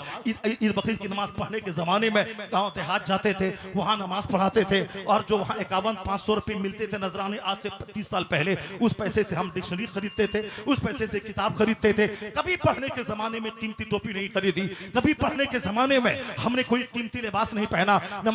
मिलाद महफिल मिलाद में गए, 100 रुपए मिले, किताब खरीद लिया। आजकल के बच्चे पहले घड़ी खरीदते हैं, पहले टोपी खरीदते हैं, पहले वो साहब वो गमछा बरेली वाला ये गमछा खरीदते हैं ताकि साहब हम लिबास मेरा फिट फाट रहे। पहले जो लोग किताब खरीदते थे, और मुझे भी याद है नमाज पढ़ने गए ईदैन की, वहां से नजराना मिला, किताब खरीद, अल्हम्दुलिल्लाह मदरसे में एदाद या से लेके फजीलत तक सारे दर्जे की तालीम हासिल की, और स्कूल में मैट्रिक से लेके इंटरमीडिएट से लेके पार्ट 1 पार्ट 2 पार्ट 3 से लेके और पोस्ट ग्रेजुएशन, अंग्रेजी में ऑनर्स, अंग्रेजी में पीजी, सब आला नंबर से किया। चूंकि हमने फातिहा पढ़ के रसमलाई नहीं खाई, नजराने से किताबें खरीदी, इसलिए मदरसों में भी आला नंबर लाया और कॉलेज में भी आला नंबर लाया। और आज मैं बच्चों से कहता हूं कि तुम छोड़ दे टोपी का मुकाबला, चप्पल का मुकाबला, कपड़े का मुकाबला, और तुम भी मुकाबला छोड़ दे। ईदैन के दिन पुराना कपड़ा पहन, ईदैन के दिन धुला हुआ कपड़ा पहन, कर्ज लेके कपड़ा मत बना, कर्ज लेके जूता मत खरीद, कर्ज लेके अपने बाल बच्चों को दूसरे मालदारों का मुकाबला करते हुए मकरूज बन के बढ़िया लिबास मत दे। उमर इब्न अब्दुल अजीज जैसा बन, उनकी नकल कर, खलीफतुल मुस्लिमीन है। बच्चे कहते हैं ईद का दिन है, हुजूर का नया कपड़ा कपड़ा ना पहने तो लोग क्या कहेंगे। कहा मेरी तनख्वाह जितनी है उसमें नया कपड़ा बन नहीं सकता। कहा नहीं अब्बा हुजूर बनाना होगा। आपने खत लिखा, खजांची से, मालिक है वो, बादशाह है वो, सारा खजाना उसके अंडर में है, लेकिन वो खजांची को खत लिखता है। जोर जबरदस्ती मस्जिद का मुतवल्ली अगर जबरन मस्जिद का फायदा बिजनेस में लगा दे, हराम काम करे, ये जोर जबरदस्ती का कोई जवाब नहीं है। लेकिन उसूल अब उसूल है, उसूल है। गाइडेंस पे उसूल के मुताबिक चलना, वो एक उसूल की जिंदगी, ज़ाब्ते की जिंदगी, कायदे की जिंदगी, कानून पर अमल करने वाली जिंदगी, वह सबकी जिंदगी अलग है। अकल थोथरी का जवाब नहीं है। कानून की रोशनी में जिंदगी गुजारना, उसमें सेटिस्फेक्शन है, उसमें कंटेंटमेंट है, उसमें सब्र है, उसमें सुकून है, उसमें खुदा की रहमत है। जबरदस्ती नहीं, न ताकत में जबरदस्ती, न बढ़ती हुई औलाद में जबरदस्ती, न खेती बाड़ी में जबरदस्ती, न इक्तदार में जबरदस्ती। जबरदस्तों को अल्लाह ज़ेर कर देता है, उसे जलील कर देता है। जो मगरूर बनता है मरने से पहले उसको सजा देता है। तो मुजरिम गुनहगारों को अल्लाह मरने से पहले सजा देता है। कोई ज़िना किया, मुमकिन है कि मरने से पहले सजा उसको ना मिले, मगर कोई मगरूर बना, मैं बड़ा हूं, मैं फला हूं, मैं पठान हूं, मैं शेख हूं, मैं मालदार हूं, मैं तुम लोग जानवर हो, तुम लोग जलील हो, तुम क्या खाओगे जो मैं खाता हूं, तुम क्या पहनोगे जो मैं पहनता हूं। हदीस पाक को मफहूम है कि मगरूरों को अल्लाह मरने से पहले सजा देता है। कौन सी सजा? जिल्लत की सजा, रुसवाई की सजा। उसे बीवी के सामने जलील करता है, औलाद के सामने जलील करता है, उसे समाज में जलील करता है। हुजूर फारूक आज़म फरमाते हैं, समिअतु रसूल अल्लाह यक़ूल, मैंने मुस्तफ़ा को कहते हुए सुना है, जो अपने मन में बड़ा बनता है अल्लाह उसे लोगों की निगाहों में कुत्ते और खिंजीर से बदतर बना देता है। उसके लोगों की निगाहों में कुत्ते से ज्यादा जलील करता है। कल्ब और खिंजीर का लफ्ज आया है हदीस पाक में कि अल्लाह ताला उसे कुत्ते और खिंजीर से ज्यादा जलील करता है। तब उसको मौत आती है जो अपने मन में बड़ा बनता है, और जो अपने मन में छोटा बनता है, मैं छोटा हूं, मैं कमजोर हूं, मैं कम इल्म हूं, वह सबको सम्मान देता है, सबको इज्जत देता है। बड़ों को, बूढ़ों को, माँ को, चची को, दादा को, फूफा को, चाचा को, समाज के तमाम बड़ों को इज्जत देता है। अरबपति होने के बावजूद वो अपने आप को गरीब समझता है, गरीबों के पास बैठ जाता है, अपने आप को कुछ नहीं समझता है। तो हुजूर फरमाते हैं, मन तवाज़ा लिल्लाहि रफ़अहुल्लाह, जो अपने मन में अपने आप को जलील समझता है, अल्लाह के लिए तवाज़ो करता है, आजिज़ी करता है, वो अल्लाह उसे लोगों की निगाहों में मुअज़्ज़ज़ बना देता है, लोगों की निगाहों में मुअज़्ज़ज़ बना देता है। इल्म ना होने की वजह से आज एक घमंड का माहौल चला है। हम क्यों उसके पास जाएंगे ईद के दिन, वो क्यों नहीं आएगा, हम क्यों बोलेंगे, वो क्यों नहीं बोलेगा, मौलाना को हम क्यों सलाम करेंगे, वो हमको क्यों नहीं करेगा। इसी गुरूर ने मेरी सारी डिसिप्लिन को छीन लिया, सारी मोहब्बतों को मिटा दिया। मगर मुस्तफा क्या कहते हैं, अल बादियो बिस्सलाम बरीउम मिनल किब्र, सलाम में पहल करने वाला वह गुरूर से बरी है, सलाम में पहल करने वाला घमंड से बरी है। घमंडी को अल्लाह जन्नत नहीं देगा। ला यदखुलुल जन्नह मन काना फी क़ल्बिही मिस्कालु ज़र्रतिन मिन किब्र। मुस्लिम शरीफ की हदीस में आया है कि जिसके सीने में राई बराबर घमंड रहा, मैं बड़ा, मेरी गाड़ी बड़ी, मेरा मकान बड़ा, मेरा टाका बड़ा, मेरा पैसा बड़ा, मेरी आमदनी बड़ी, मेरा दामाद बड़ा, मेरी बेटी बड़ी, मेरा घर बड़ा, मैं शहर में हूं, यह देहाती है। जो मन में बड़ा बना और दूसरों को हकीर समझा, मुस्तफा कहते हैं ला यदखुलुल जन्नह, वह जन्नत में नहीं दाखिल होगा। अगर राई बराबर भी घमंड सीने में रहा। तो एक सहाबी ने फौरी पूछा, सरकार चूंकि आपको चाहे गोबर सुना दें या गुड़ सुना दें या आम सुना दें या इमली सुना दें, कोई सवाल नहीं करने वाला है कि हजरत आपकी जबान फिसल गई, आपने वो चीज गलत आपने बता दिया, या फिर कोई डेरा पे आकर के बोले हजरत आप बोले थे हम वो सुनाएंगे, आपने नहीं सुनाया, और आपने ये सुनाया तो मेरे दिमाग में नहीं आ रहा है। एक आदमी भी नहीं आता है, कोई पूछने नहीं आता। आज तक कोई नहीं मिला मुझको जो ये बोले कि जुमा की नमाज में बचपन से पढ़ता हूं, और हर खुतबे जुमा में इमाम साहब ये बोलते हैं इन्नल्लाह यअमुरु बिल अदल वल इहसान व ईताइ ज़िल कुर्बा व यनहा अनिल फहशाए वल मुनकर वल बग़य यइज़ुकुम लअल्लकुम तज़क्करून। ये आयत करीमा क्यों हर जुमा के खुतबे में पढ़ते हैं मौलाना साहब, क्यों कोई नहीं पूछने आता है। मैं भी तो आज 5 साल को माइनस कर दूं 54 साल में, मेरी भी उम्र तो हो रही है अब 49 ईयर, जिससे मैं सुन रहा हूं खुतबे जुमा, हर जुमा में इसी आयत की तिलावत होती है, मगर ये सवाल दिमाग में आता था इसी एक आयत की तिलावत क्यों होती है। और मैं अब पूछता था लोगों इमाम से, मौलाना से, क्योंकि जानकारी के अभाव में वह बता नहीं पाते थे। लेकिन हम लोगों ने जब इस मसले की गहराई में गया, कोई पूछने वाला नहीं है, पूछिए, घमंड मत कीजिए कि मौलाना को क्यों सलाम करें। डकैत को सलाम करेंगे तो डकैत बन जाएंगे, चोर को सलाम करेंगे तो चोर से मोहब्बत पैदा होगी। अगर आलिमे दीन को सुबह शाम सलाम किया तो नेकों से मोहब्बत पैदा हो जाएगी। ये मोहब्बत आपके सीने के घमंड मिटा देगी, ये मोहब्बत आपको इल्म कुरान से करीब कर देगी, ये मोहब्बत आपको इल्म हदीस से करीब कर देगी।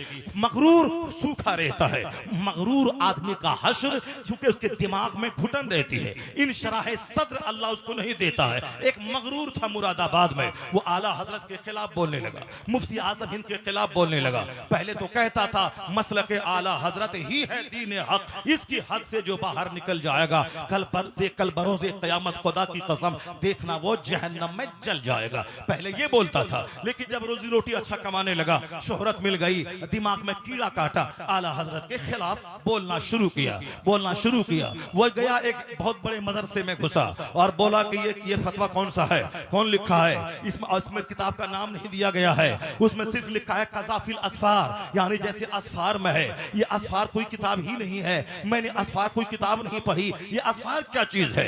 मुफ्ती साहब ने कहा अफसोस है, इतने बड़े मनासिर बनते हैं, इतने बड़े मौलाना बनते हैं और असफार नहीं समझ पाए कि असफार का क्या मफहूम है। असफार किसी किताब का नाम नहीं है, लफ्ज़ असफार तो कुरान में आया है। कुरान के माने आया है कि उसकी मिसाल जो इल्म पर अमल ना करे उसकी मिसाल है गधे मसलहू का मसलिल हिमार यहमिलु असफारा। यह सूरह जुमा में आया है, मसलहू का मसलिल हिमार, यानी जो किताब पढ़े अमल नहीं करे, सिर्फ बुक पढ़ना है, नॉवेल पढ़ना है, अफसाना पढ़ना है, फिजिक्स पढ़ना है, केमिस्ट्री पढ़नी है, बायोलॉजी पढ़नी है, साहब तकरीर सिर्फ सुननी है, अमल नहीं करना है। सिर्फ ये सुनना है कि साहब पीर साकिब अच्छा बोलता है, मौलाना तजम्मुल साहब अच्छा बोलते हैं, कि फला पीर ज़्यादा अजमल अच्छा बोलता है, कि तालुक कादी अच्छा बोलता है, वो फला बोलता है अच्छा, फला अच्छा बोलता है। वो कौन क्या बोलता है, अमल तो करना नहीं है। अगर वो अमल करेगा तो नमाजी बनेगा, न उसकी आंखों में हया आ जाएगी, वह नेक बनेगा। वह सिर्फ लड़कियों के बीच में जाके घूमेगा नहीं, बुरी नजर नहीं डालेगा, निगाहों में हया, दिल में शर्म, अल्लाह का डर वह जानेगा। जो अपनी निगाहों को हराम चीज को देख के भर लिया, अल्लाह उसे क़यामत के दिन आग से उसकी आंख को भर देगा। जो दूसरों की बहू बेटी पे बुरी निगाह डालता हो, या मोबाइल में गंदी तस्वीरें देखता हो, या ब्लू फिल्में देखता हो, या सिनेमा हॉल में अधनंगी तस्वीरें देखता हो, उसको मजा मिल रहा है, वह भूल जाता है कि जिसने अपनी आंख को हराम चीजों से भर लिया, क़यामत के दिन अल्लाह उसकी आंख को आग से भर देगा। बस कुछ नहीं मिला, इंस्टाग्राम, यूट्यूब, व्हाट्सएप चलाना शुरू किया, उसमें देखना शुरू किया। बड़े एक्सपर्ट है ये। व्हाट्सएप से फायदा उसको हुआ जो IAS निकालने में कामयाब हुआ। वो उसने निकाला जिसमें हजारों किताबें खरीदने में तो पैसा उसके बाप के पास था नहीं, मगर उसी मोबाइल से, नेट से मोटी मोटी किताबें जो अमेरिका यूरोप के दानिशवरों की लिखी हुई हैं, उसको इंटरनेट से निकाला, डाउनलोड किया, प्रिंट आउट करवाया, उसका मुताला किया, IAS निकाला।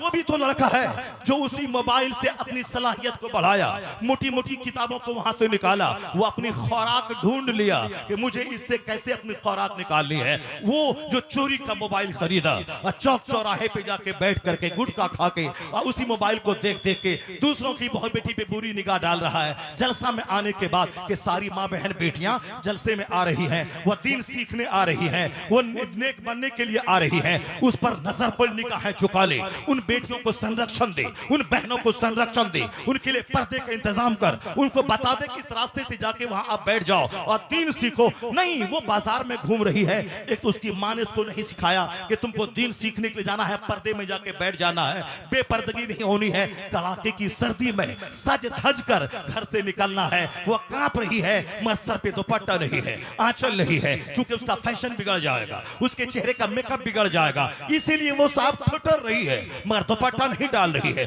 लोगों ने कहा पाकिस्तान में तो हद हो गई, शादी के मौके पर लड़कियां ब्यूटी पार्लर जाती है, वहां से सज धज के आती है और माँ बेचारी रो रही है, मगर ये दुल्हन रोती नहीं है। क्यों नहीं रोती है? क्योंकि मेकअप बिगड़ नहीं जाए, क्योंकि चेहरे को 2 घंटे से ब्यूटी पार्लर में उसको सजाया गया है, उसका मेकअप बिगड़ नहीं जाए, इसीलिए वो रोती तक नहीं है। क्योंकि मेकअप किया है इसीलिए ताकि शौहर को दिखलाए। एक रात में दिखलाने के लिए ये इतने 1000 रुपए खर्च करके मेकअप करने की क्या जरूरत थी? मेकअप करने के बाद अब वो रो भी नहीं रही है और डर के मारे रोएंगे कि मेकअप बिगड़ जाएगा। अब वो शर्मो हया मिट चुका है। अब हमारी बेटियां आ रही जलसे में, मगर तरीका स्टैंडर्ड क्या है? स्टैंडर्ड है उसी तरह जैसे कोई मेला देखने जा रही हो, कोई ठेला देखने जा रही हो। जब तक वह महंगे लिबास पहन के दूसरों को दिखाए नहीं, उसको चैन नहीं। यह बेशर्मी की इंतहा हो गई। नतीजे में इसकी जो बेटियां पैदा होंगी, इसकी जो औलाद पैदा होगी, उसका क्या हश्र होगा। इसीलिए पापी माँ महापापी औलाद जन्म देती है।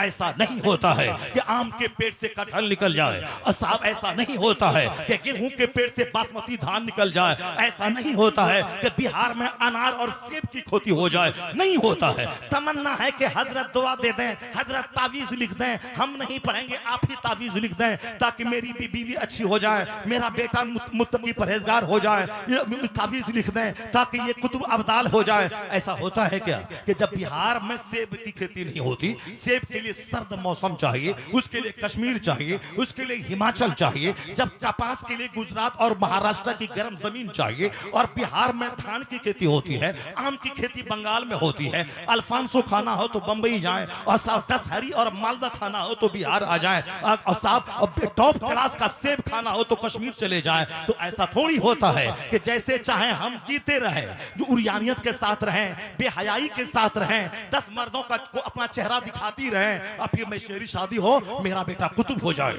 मेरा बेटा अब्दाल हो जाए, मेरा बेटा डीएम हो जाए, मेरा बेटा मुजाहिद हो जाए, मेरा बेटा आलिम हो जाए। ऐसा नहीं होता है। कश्मीर की जमीन जब सेब के लिए चाहिए तो कुतुब की जमीन भी चाहिए। माँ मिसले जमीन के है, बाप उसमें बीज डालने वाला है। बीज सड़ा हुआ हो तो फसल चली पैदा होगी, अगर जमीन बंजर हो उससे निकलने वाली फसलें भी सड़ी हुई पैदा होंगी। जब कश्मीर की जमीन चाहिए सेब के लिए तो कुतुब पैदा करने के लिए भी वो कुतुबियत वाली जमीन चाहिए, मुजतहिद पैदा करने के लिए वैसी जमीन चाहिए। कानून कुदरत है। जब माँ थी फातिमा ज़हरा जैसी, न शौहर से जंग करनी है, न शौहर से शिकायत करनी है, कपड़ा नहीं, खाना नहीं, गरीबी है, कैसे जिए, सारी जिंदगी शिकवा जबान पे नहीं ला रही है। दिन भर शौहर की खिदमत, बच्चों की खिदमत, और 5 नमाजें पाबंदी से पढ़ना, और रात में मौका मिला तो एक रकात में सुबह हो जा रही है, एक सजदे में सहर हो जा रही है। जब माँ हूं इस कदर कुव्वते इरादी की मलका, जब माँ हूं तकवा परहेजगारी की का नमूना, और बाप हो रात भर सजदा है और दिन में जिहाद है। अगर तीर लग गया, लोग मुंतजिर है कि सच खड़ा हो नमाज में तो तीर निकाल लूं, एहसास तक ना हो। जो नेकी का पुतला, इल्म इतना बड़ा कि बाबो मदीनतिल इल्म कहलाए, तो बाप अली जैसा थे और माँ फातिमा जैसी थी। तो जब माँ हूं फातिमा और बाप हूं अली, तो बेटा क्या होगा? मेरे जैसा बुज़दिल, मेरे जैसा डरपोक, मेरे जैसा बेहया नहीं। माँ थी फातिमा, बाप हुए अली, तब बेटा कयामत तक के शहीदों का सरदार हसन और हुसैन पैदा होते हैं। जैसी जमीन होती है वैसी फसल, जैसा दरख्त हो वैसा फल।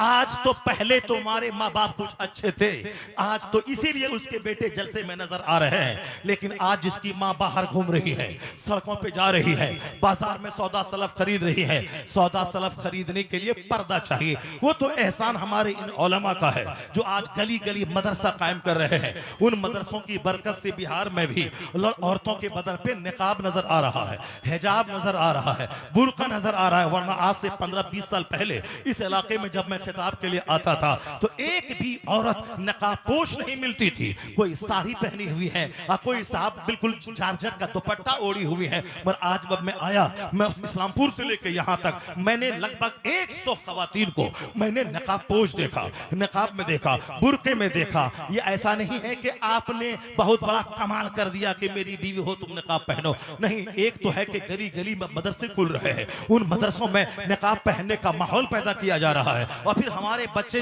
बंबई, दिल्ली और साहब बेंगलोर जा रहे हैं, वहां भी तकरीरें सुन रहे हैं और वहां की खवातीन को देख रहे हैं कि हैदराबाद में औरतों का नकाब बताता है कि मुसलमानों का मोहल्ला है। हजारों खवातीन जो बिजनेस जो बाजार निकली हैं, वह सब ऊपर से लेकर नीचे तक वह पूरा नकाब पोश है, न उंगली दिखाई पड़ रही रही है, न कोई पिंडली दिखाई पड़ रही है, पाँव में मौजा है, हाथ में दस्ताना है, आंख में ब्लैक कलर का चश्मा है, पूरा सर साफ ढका हुआ है। ये है वहां से देख देख के बच्चे आते हैं तो चलते हैं, चलो वहां की तरह एक निकाब खरीद के लाया। चाहे जैसे भी हो ये काम अच्छा है, बेपर्दगी से बचना, अपने अपनी औरतों को बचाना ये जरूरी है। ऐसा नहीं होता है कि जैसे चाहे जिए और आने वाली नस्ल हमारी मेरी पसंद के मुताबिक हो जाए। नहीं, दुनिया का सारा काम सिस्टम के मुताबिक होता है। दुबई में अजाब आया है, दुबई वो पूरा शहर पानी में डूबा हुआ है, मंदिरों में हलचल, एक मंदिर बनाया था वह मंदिर भी पानी में तैर रहा है। दुबई सब समझने की खतरनाक बीमारी तबाही की जद पे खड़ा है। कौन दुबई? वही दुबई उरियानियत और फहाशी में लीन दुबई। वो दुबई के शाह लोग समझते थे कुछ नहीं, अमेरिका की कॉलोनी है, जैसे चाहे मैं जियो। और उन्होंने कुदरत के सिस्टम को छेड़छाड़ किया। उन्होंने मसनूई बारिश बरसाने के लिए, चूंकि वैज्ञानिकों ने एक तरीका आज से 40 साल पहले इजाद किया है। अगर बारिश न हो रही हो, चूंकि बादल वो होता है जो समंदर का पानी ही भाप बनकर बादल की सूरत में वो बादल उड़ता है। अब जहां उसको हुक्म होता है वहां वो बादल पानी बरसाता है, चूंकि वह बादल पानी से भरा होता है। और कुदरत के कानून के मुताबिक जहां बरसना हो वह बादल पानी बरसाता है, चूंकि उसमें पानी है। वह भाप पानी भाप की शक्ल में, बुखारात की शक्ल में वो बादल बने हैं। इसलिए इस साइंसदानों ने दिमाग लड़ा करके जिस तरह मोबाइल फोन इजाद किया, जिस तरह हवाई जहाज का ट्रैफिक सिस्टम है, उसी तरीके से इन लोगों ने सोचा कि ये बादल तो पानी से भरा है मगर बरस नहीं रहा है, उसके लिए कोई ऐसे तरीके की इजाद किया जाए जिससे कि पानी बरसने लगे। उन लोगों ने इलेक्ट्रिक शॉक दिया, उन्होंने एक दूसरा गैस का छिड़काव किया। अब बारिश हुई तो अब लोगों ने कहा हाँ ये सिस्टम कारामद रहा। जहां बारिश नहीं होती है और बादल घूम रहे हैं, उन बादलों पे छिड़काव किया जाए और इलेक्ट्रिक शॉट दिया जाए, उससे बारिश होती है। उस सिस्टम को छेड़छाड़ किया। कुदरत के कानून के हिसाब से जहां बारिश होगी होनी है, मगर छेड़छाड़ का नतीजा ये हुआ। आज से 3 साल पहले भी जबरदस्त सैलाब की जद में दुबई आ गया था और आज खतरनाक बाढ़ की जद में वह मुल्क है और कई अरब ममालिक बहरीन और ओमान है। कुदरत के सिस्टम से छेड़छाड़ का नतीजा ये हुआ। अमेरिका की कॉलोनी कहने वाला दुबई, अब वहां बुर्ज खलीफा सारा एरिया पानी में डूबा है और लोग भागने के लिए कश्ती का सहारा ले रहे हैं। कुदरत के सिस्टम को छेड़छाड़ कोई करेगा। औरतों के लिए हया ये कुदरत का सिस्टम है। अल्लाह ने औरतों के सर के बाल लंबे बनाए हैं, अल्लाह ने औरतों को पिस्तान दिया है ताकि वह मेरी खुराक रहे। जब मैं मां के पेट में रहूं, माहवारी खून अल्लाह ने औरतों को इजाफी तौर पर दिया है ताकि शादी से पहले जवान होने के बाद ये ब्लड निकले, इसकी सेहत के लिए बेहतर है। अगर ब्लड नहीं निकला तो बीमार पड़ जाएगी, मर जाएगी, इसके सेहत में ताफुन होगा। ये इजाफी खून मेरे लिए अल्लाह ने उनको दिया है ताकि जब औरतें हामिला हो, उनके पेट में मैं रहूं तो 9 महीना खाऊं कैसे, इसी खून को रोककर मेरी ग़िज़ा का इंतजाम हो। यह कुदरत का सिस्टम है। आप जो छेड़छाड़ करेगा उस सिस्टम से, यानी दवाई खिला के उस ब्लड को रोकेगा या फिर दवाई खिला के उस ब्लड को बढ़ाएगा, सेहत तो चूर चूर हो जाएगी। आज जबरदस्त कैंसर हो रहा है, बच्चादानी का कैंसर हो रहा है। क्यों? इसलिए कि बदन में तो आग लगी है। अजनबी मर्दों से दिल लगाना है, शादी से पहले बहुत कुछ कर लेना है। मोबाइल में जो देखा है, व्हाट्सएप में जो देखा है, जो इंस्टाग्राम में देखा है, जो सिनेमा हॉल में देखा है और जो फिल्में देख रही है, तो मर्द भी उधर अलग दुनिया बसा रहा है और ये औरत भी अलग दुनिया बसा रही है। वो भी दागदार और ये भी दागदार, और ये दोनों ऐबी जब आपस में मिल जाए और तमन्ना है कि बच्चा कुतुब हो जाए, बच्चा अब्दाल हो जाए, ऐसा नहीं होगा। कुदरत के सिस्टम से छेड़छाड़ करने वाला तबाही का तमाशा देखना होगा। औरतों को लंबे लंबे बाल दिया है, जो मर्द की तरह औरत बाल कटाए वह हराम है और हराम करने वाले को सुकून अल्लाह कभी नहीं देगा। चाहे वह सूद खाए, जिना करे, शराब पिए, नमाज छोड़े। एक वक्त की नमाज छोड़ना हराम और गुनाह कबीरा है और सोचे कि मैं नमाज पढ़े बगैर भी सुकून मिल जाएगा, नहीं मिलेगा। रोजा रखे बगैर भी चैन मिलेगा, खुदा की कसम नहीं मिलेगा।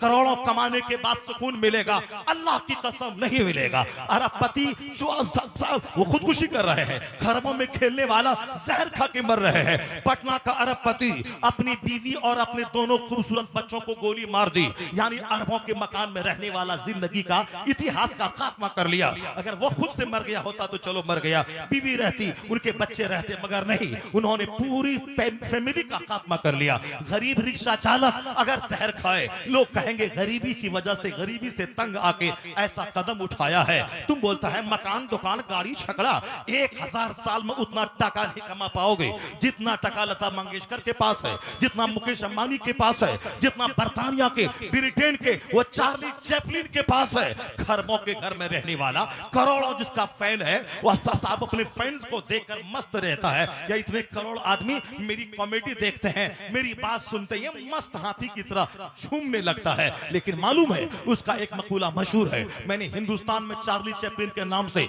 एक दुकान का नाम देखा, मैंने गालिब के नाम से, ज़ौक़ के नाम से, मीर के नाम से, केजीएन के नाम से 2 दुकान देखा था। चार्ली चैपलिन को मैंने पढ़ा था, लेकिन वो तो ब्रिटेन का रहने वाला है। हिंदुस्तान में उसके नाम की दुकान पे नजर पड़ी मेरी 2-4 महीना पहले, मैं दंग रह गया कि मैं ही नहीं चार्ली को पढ़ता हूं, वो जो मोहब्बत कर रहा है उसके नाम से दुकान का नाम रखा है उसने। इसका मतलब है कि खूब गहरे ढंग से चार्ली चैपलिन की स्टडी इस शख्स ने की है, तब उनके नाम से अब हिंदुस्तान में अपनी दुकान का नाम रखा है। चार्ली चैपलिन कौन था? ब्रिटिश कॉमेडियन, फिल्म स्टार, करोड़ों में, अरबों में खेलने वाला। हिंदुस्तान में उनके लाखों फॉलोवर, पूरी दुनिया में करोड़ों फॉलोवर। लेकिन मालूम है उनका एक मकूला है, आप नेट ऑन करो, चार्ली का नाम लो, एक मकूला सामने आएगा। वो है, वो कहता है I like to walk in the rain, nobody can see my tears. मैं ये बातें इसलिए अक्सर कहता हूं क्योंकि हमारे बच्चे नमाज छोड़ते हैं 2 टका कमाल है, झूठ बोलते हैं 2 टका कमाल है, अपना वतन छोड़ के बेवतन होके बहरीन, ओमान, दुबई, कुवैत जाए 2 टका कमाल है। एक छोटा सा घर बनाए, छोटी सी आल्टो खरीदे, पैसा खत्म, अब मारे मारे फिर कर्ज के बोझ में दब जाए, 2-4 बीमारी पैदा कर ले और मर जाए। यही है जिंदगी। एक छोटा मकान, छोटी सी कार, उसके बाद 1 दर्जन बीमारी और तड़प तड़प के मर जाए।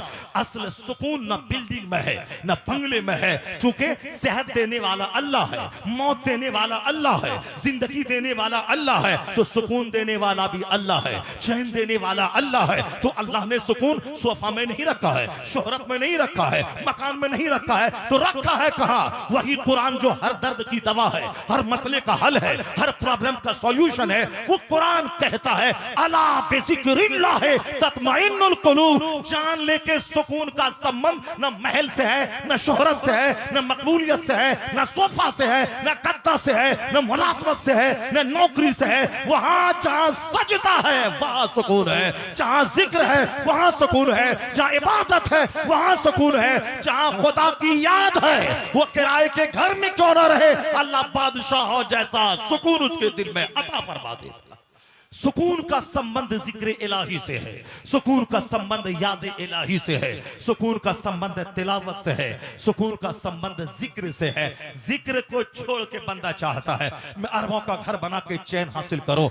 ये मकान के बनाने का जो जुनून सवार हुआ है, ये जुनून को रसूल पाक ने रोका था। हुजूर ने कहा था फला तत्तखिज़ू ज़िया फतरगबू फीहा। सरकार ने कहा था ज्यादा मालो असबाब खरीदने के चक्कर में मत पड़ो, ज्यादा मालो असबाब के खरीदने के चक्कर में मत पड़ो, अपने घर को मॉल बनाने के चक्कर में मत पड़ो। फतरगबू फीहा, उसकी तरफ माइल हो जाओगे, उस कीचड़ में जब धंसे निकलना मुश्किल हो जाएगा। मैंने तो अपने उस भाई को देखा जो इमामत करता था, 10,000 रुपये महीना कमाता था। मैंने उसको देखा है, वो 10,000 कमाने वाला 10 आदमी को कर्जा देता था। वो 10,000 कमाने वाला गुलाब की तरह मुस्कुराता था, लेकिन आवाज थोड़ी अच्छी हो गई। महफिल मिलाद में नात पढ़ने लगा, नात पढ़ते पढ़ते स्टेज शेयर करने लगा। अब स्टेज शेयर में एक दिन में 40-40, 30-30 हजार, 20-20 हजार रुपए नजराने कलेक्शन कर रहा है। 10,000 में गुलाब की तरह जिसका चेहरा खिला रहता था। अब 5 नमाज बाद जमात मस्जिद में अदा करता था। अब नमाज की जमात पहले गई, उसके बाद नमाज भी गई, उस चेहरे की हरियाली भी गई। अब वह पैसे के होड़ में इतना आगे बढ़ा, सिर्फ पैसा पैसा पैसा करने लगा। उसके बाद जो 10 आदमी को कर्जा देता था, वही 10 लाख रुपए दूसरों का कर्जा लेके बैठ गया। क्यों? घर बनाना है, घर में 2 टका तो खर्चा होता नहीं है। अब उस घर में लगेंगे 25 लाख, पास में है 15 लाख, ये 10 लाख कहां से आएंगे? 10,000 तुम दे दो, 20,000 तुम दे दो, 1 लाख तुम दे दो। अब एक प्रोग्राम कैंसिल हुआ तो सर का बाल नोचता है कि ये 25,000 यहां से मिलता, उसको दे देते, लेकिन अब प्रोग्राम कैंसिल हो गया, अब उसको क्या मुंह दिखलाएंगे? अब अब साहब परेशान है, अब चेहरा सूखा हुआ है, कई एक दो चार 10 बीमारी हो गई, शुगर उसको हो गया, हार्ट की बीमारी हो गई, चेहरा काला हो गया, अब पैसा कमाता जाता है, हिर्स बढ़ता जाता है, नहीं रखा है सुकून अल्लाह ने पैसे की फरावानी में। अब जब उसके साथ ये मामला हुआ तो अब वो क्या कहता है, वही इमामत के दिन भले थे, वो अंधेरा ही भला था जब कदम राह पे थे, रोशनी लाई है मंजिल से दूर बहुत। आप पैसे पैसे के पागल होते हो। चार्ली चैपलिन जैसा खरबपति का मकूला है, I like to walk in the rain, nobody can see my tears. मैं बारिश में नहाना चाहता हूं, आसमान से बारिश हो, अब मैं उसमें टहलूं ताकि जी भर के रोऊं और कोई मेरे आंसू को देख नहीं पाए, कोई नहीं देखे, मैं जी भर के रोना चाहता हूं। बंद कमरे में रोता था, कहता था बारिश हो उसमें टहलूं, जी भर के रोऊं, लोग समझे कि बारिश हो रही है, ये पानी टपक रहा है, वह जी भर के रोना चाहता है। चूंकि शोहरतों में अगर सुकून होता तो सबसे ज्यादा मस्त चार्ली चैपलिन रहता, दौलतों में सुकून रहता, सबसे ज्यादा मस्त वह इमाम लता मंगेशकर रहती, 1 दर्जन से ज्यादा अवार्ड पाने वाली, पार्लियामेंट हाउस में गीत गाने वाली, उनका मकूला है, वो भी नेट पर है। वो कहती हैं I like to leave this world, वो कहती हैं मैं अब दुनिया छोड़ना चाहती हूँ। क्यों? शोहरत, मकबूलियत, करोड़ों का जेवर, बंबई में 1 अरब का घर, 50 करोड़ की car, America, Europe, Norway, Canada, पूरी दुनिया का भ्रमण, उसके बावजूद कहती है कि अब मैं मरना चाहती हूँ क्योंकि दुनिया में सुकून नहीं मिला, जो मैं ढूंढती थी वो नहीं मिला।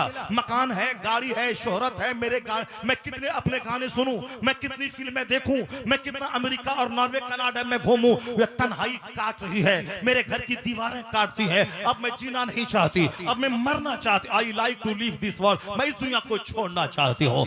1000 साल में उतनी दौलत मेरा बेटा नहीं कमा पाएगा जितनी दौलतों के ढेर पे वो बैठी है।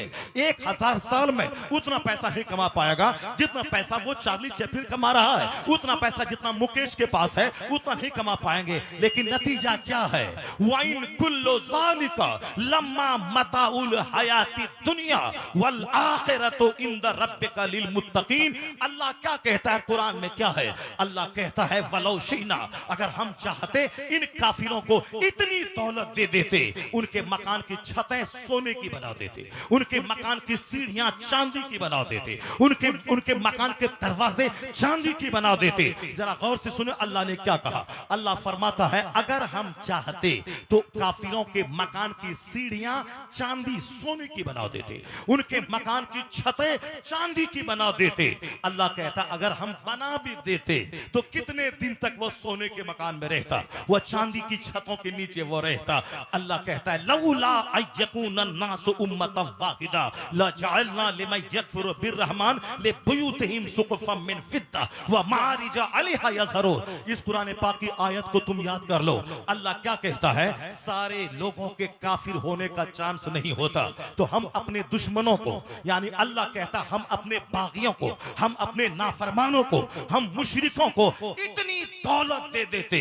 तुमको पैसा चाहिए ना, पैसा पैसा करते हो इसीलिए ना नमाज छोड़ते हो, तुमको टाका टाका चाहिए, घर बनाना चाहते हो, जो अरबों के घर में रहता है उसका हश्र देख। अल्लाह कहता अगर सारे लोगों के काफिर होने का चांस नहीं होता तो हम मुशरिकों के घरों को सोने की छत दे देते, चांदी की छत बना देते, उसके लिए सीढ़ियां उनके मकान की चांदी की बना देते, सारे मुशरिकों की। लेकिन अगर हम ऐसा कर देते दुनिया के सारे लोग काफिर हो जाते, उनकी छतें, उनकी सीढ़ियां, उनके मकान की छतें, दीवारें जब सोने चांदी की में बना देता तो कोई मुसलमान नहीं रहता, सब उनके मकान को देख देकर सोने चांदी का घर हासिल करने के लिए सब के सब काफिर हो गए होते। अल्लाह के नजदीक कितनी जलील है ये दुनिया। मुस्तफा कहते हैं लौ कानती दुनिया इंदल्लाहि जनाहा बऊदा मा सका काफिरम मिनहा शुरबता माइन। ये हदीस पाक कौन पढ़ेगा? लतीफा सुनने वाले, कहानी सुनने वाले, किस्सा सुनने वाले, साहब बेसर पैर का नुक्ता सुन के नारा लगाने वाले, ये कुरान की आयत कौन सुनेगा? अल्लाह कहता है ये दुनिया अगर इसका कोई वैल्यू होता तो जो मुझको गाली देता है, जो मेरा इनकार करता है, जो जंगल झाड़ पहाड़ नदी नाला चूंटी बैल चमगादड़ की पूजा करता है, उसको हम सोने का घर दे देते, चांदी की सीढ़ियां बना देते, कोई नहीं है जो कुरान पाक की आयत करीमा को पढ़े, उस पर दिमाग लड़ाए, अपनी जिंदगी को रोशन करने की कोशिश करे। बस कहानी सुनना है, कॉमेडी सुनना है, साहब इधर उधर की बातें सुनना है, मजा लेना है और मकान बनाने की हवस में हराम और हलाल की तमीज खो देना है। सिर्फ पैसा चाहिए, नमाज चाहे जहां जाए। हुजूर फरमाते हैं फजर की 2 रकात नमाज दुनिया और दुनिया में जो कुछ है उससे बेहतर है। रकातल फज्र खैरुम मिनद दुनिया व मा फीहा।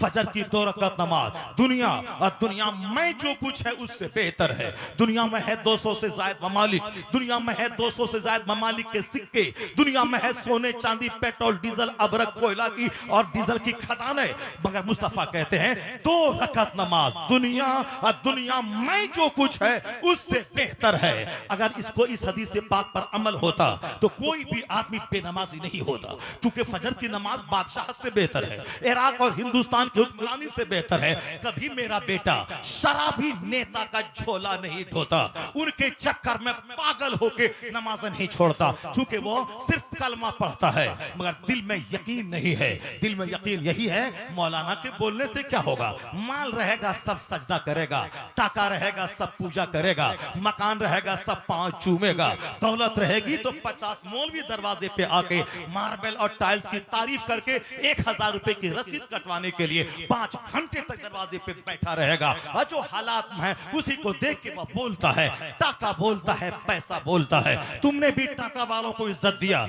इसीलिए वो टाका कमाने के जुनून में आगे बढ़ गया। तुम अगर नमाजी को इज्जत देते, आलिम को इज्जत देते, मुत्तकी को इज्जत देते, सजदा करने वाले को इज्जत देते, तहज्जुद पढ़ने वाले को इज्जत देते, तो समाज में तहज्जुद गुजारों की तादाद में इजाफा होता, नमाजियों की तादाद में इजाफा होता। जब से मैंने गोंडों को सम्मान दिया, दुनियादारों को सम्मान दिया, शराबी को सम्मान दिया, झूठे नेता को सम्मान दिया, तो मेरा बच्चा नेता बनने के जुनून में पागल है, मेरा बच्चा दुनिया कमाने के हुसूल में पागल हो चुका है। अगर चाहते हो कि समाज गोंडों से खाली हो, मुत्तकी से भर जाए, नमाजी से भर जाए, तो नमाजी को सम्मान देना होगा, हलाल खोरों को इज्जत देनी होगी, गरीबों के पास जाना होगा, तकवा की कदर करनी होगी, आलिमों के पास आना होगा, मदरसे से जो फारिग हो उसको सराहना होगा। चपरासी बना तो 1000 फोन है, मदरसे से कोई आलिम बना तो अब क्या खाएगा, क्या पिएगा। 100 साल पहले भी मुफ्ती अहमद यार का नईमी ने कहा था, जब मैं मदरसे में पढ़ रहा था, लोग कहते थे पढ़ने के बाद क्या होगा,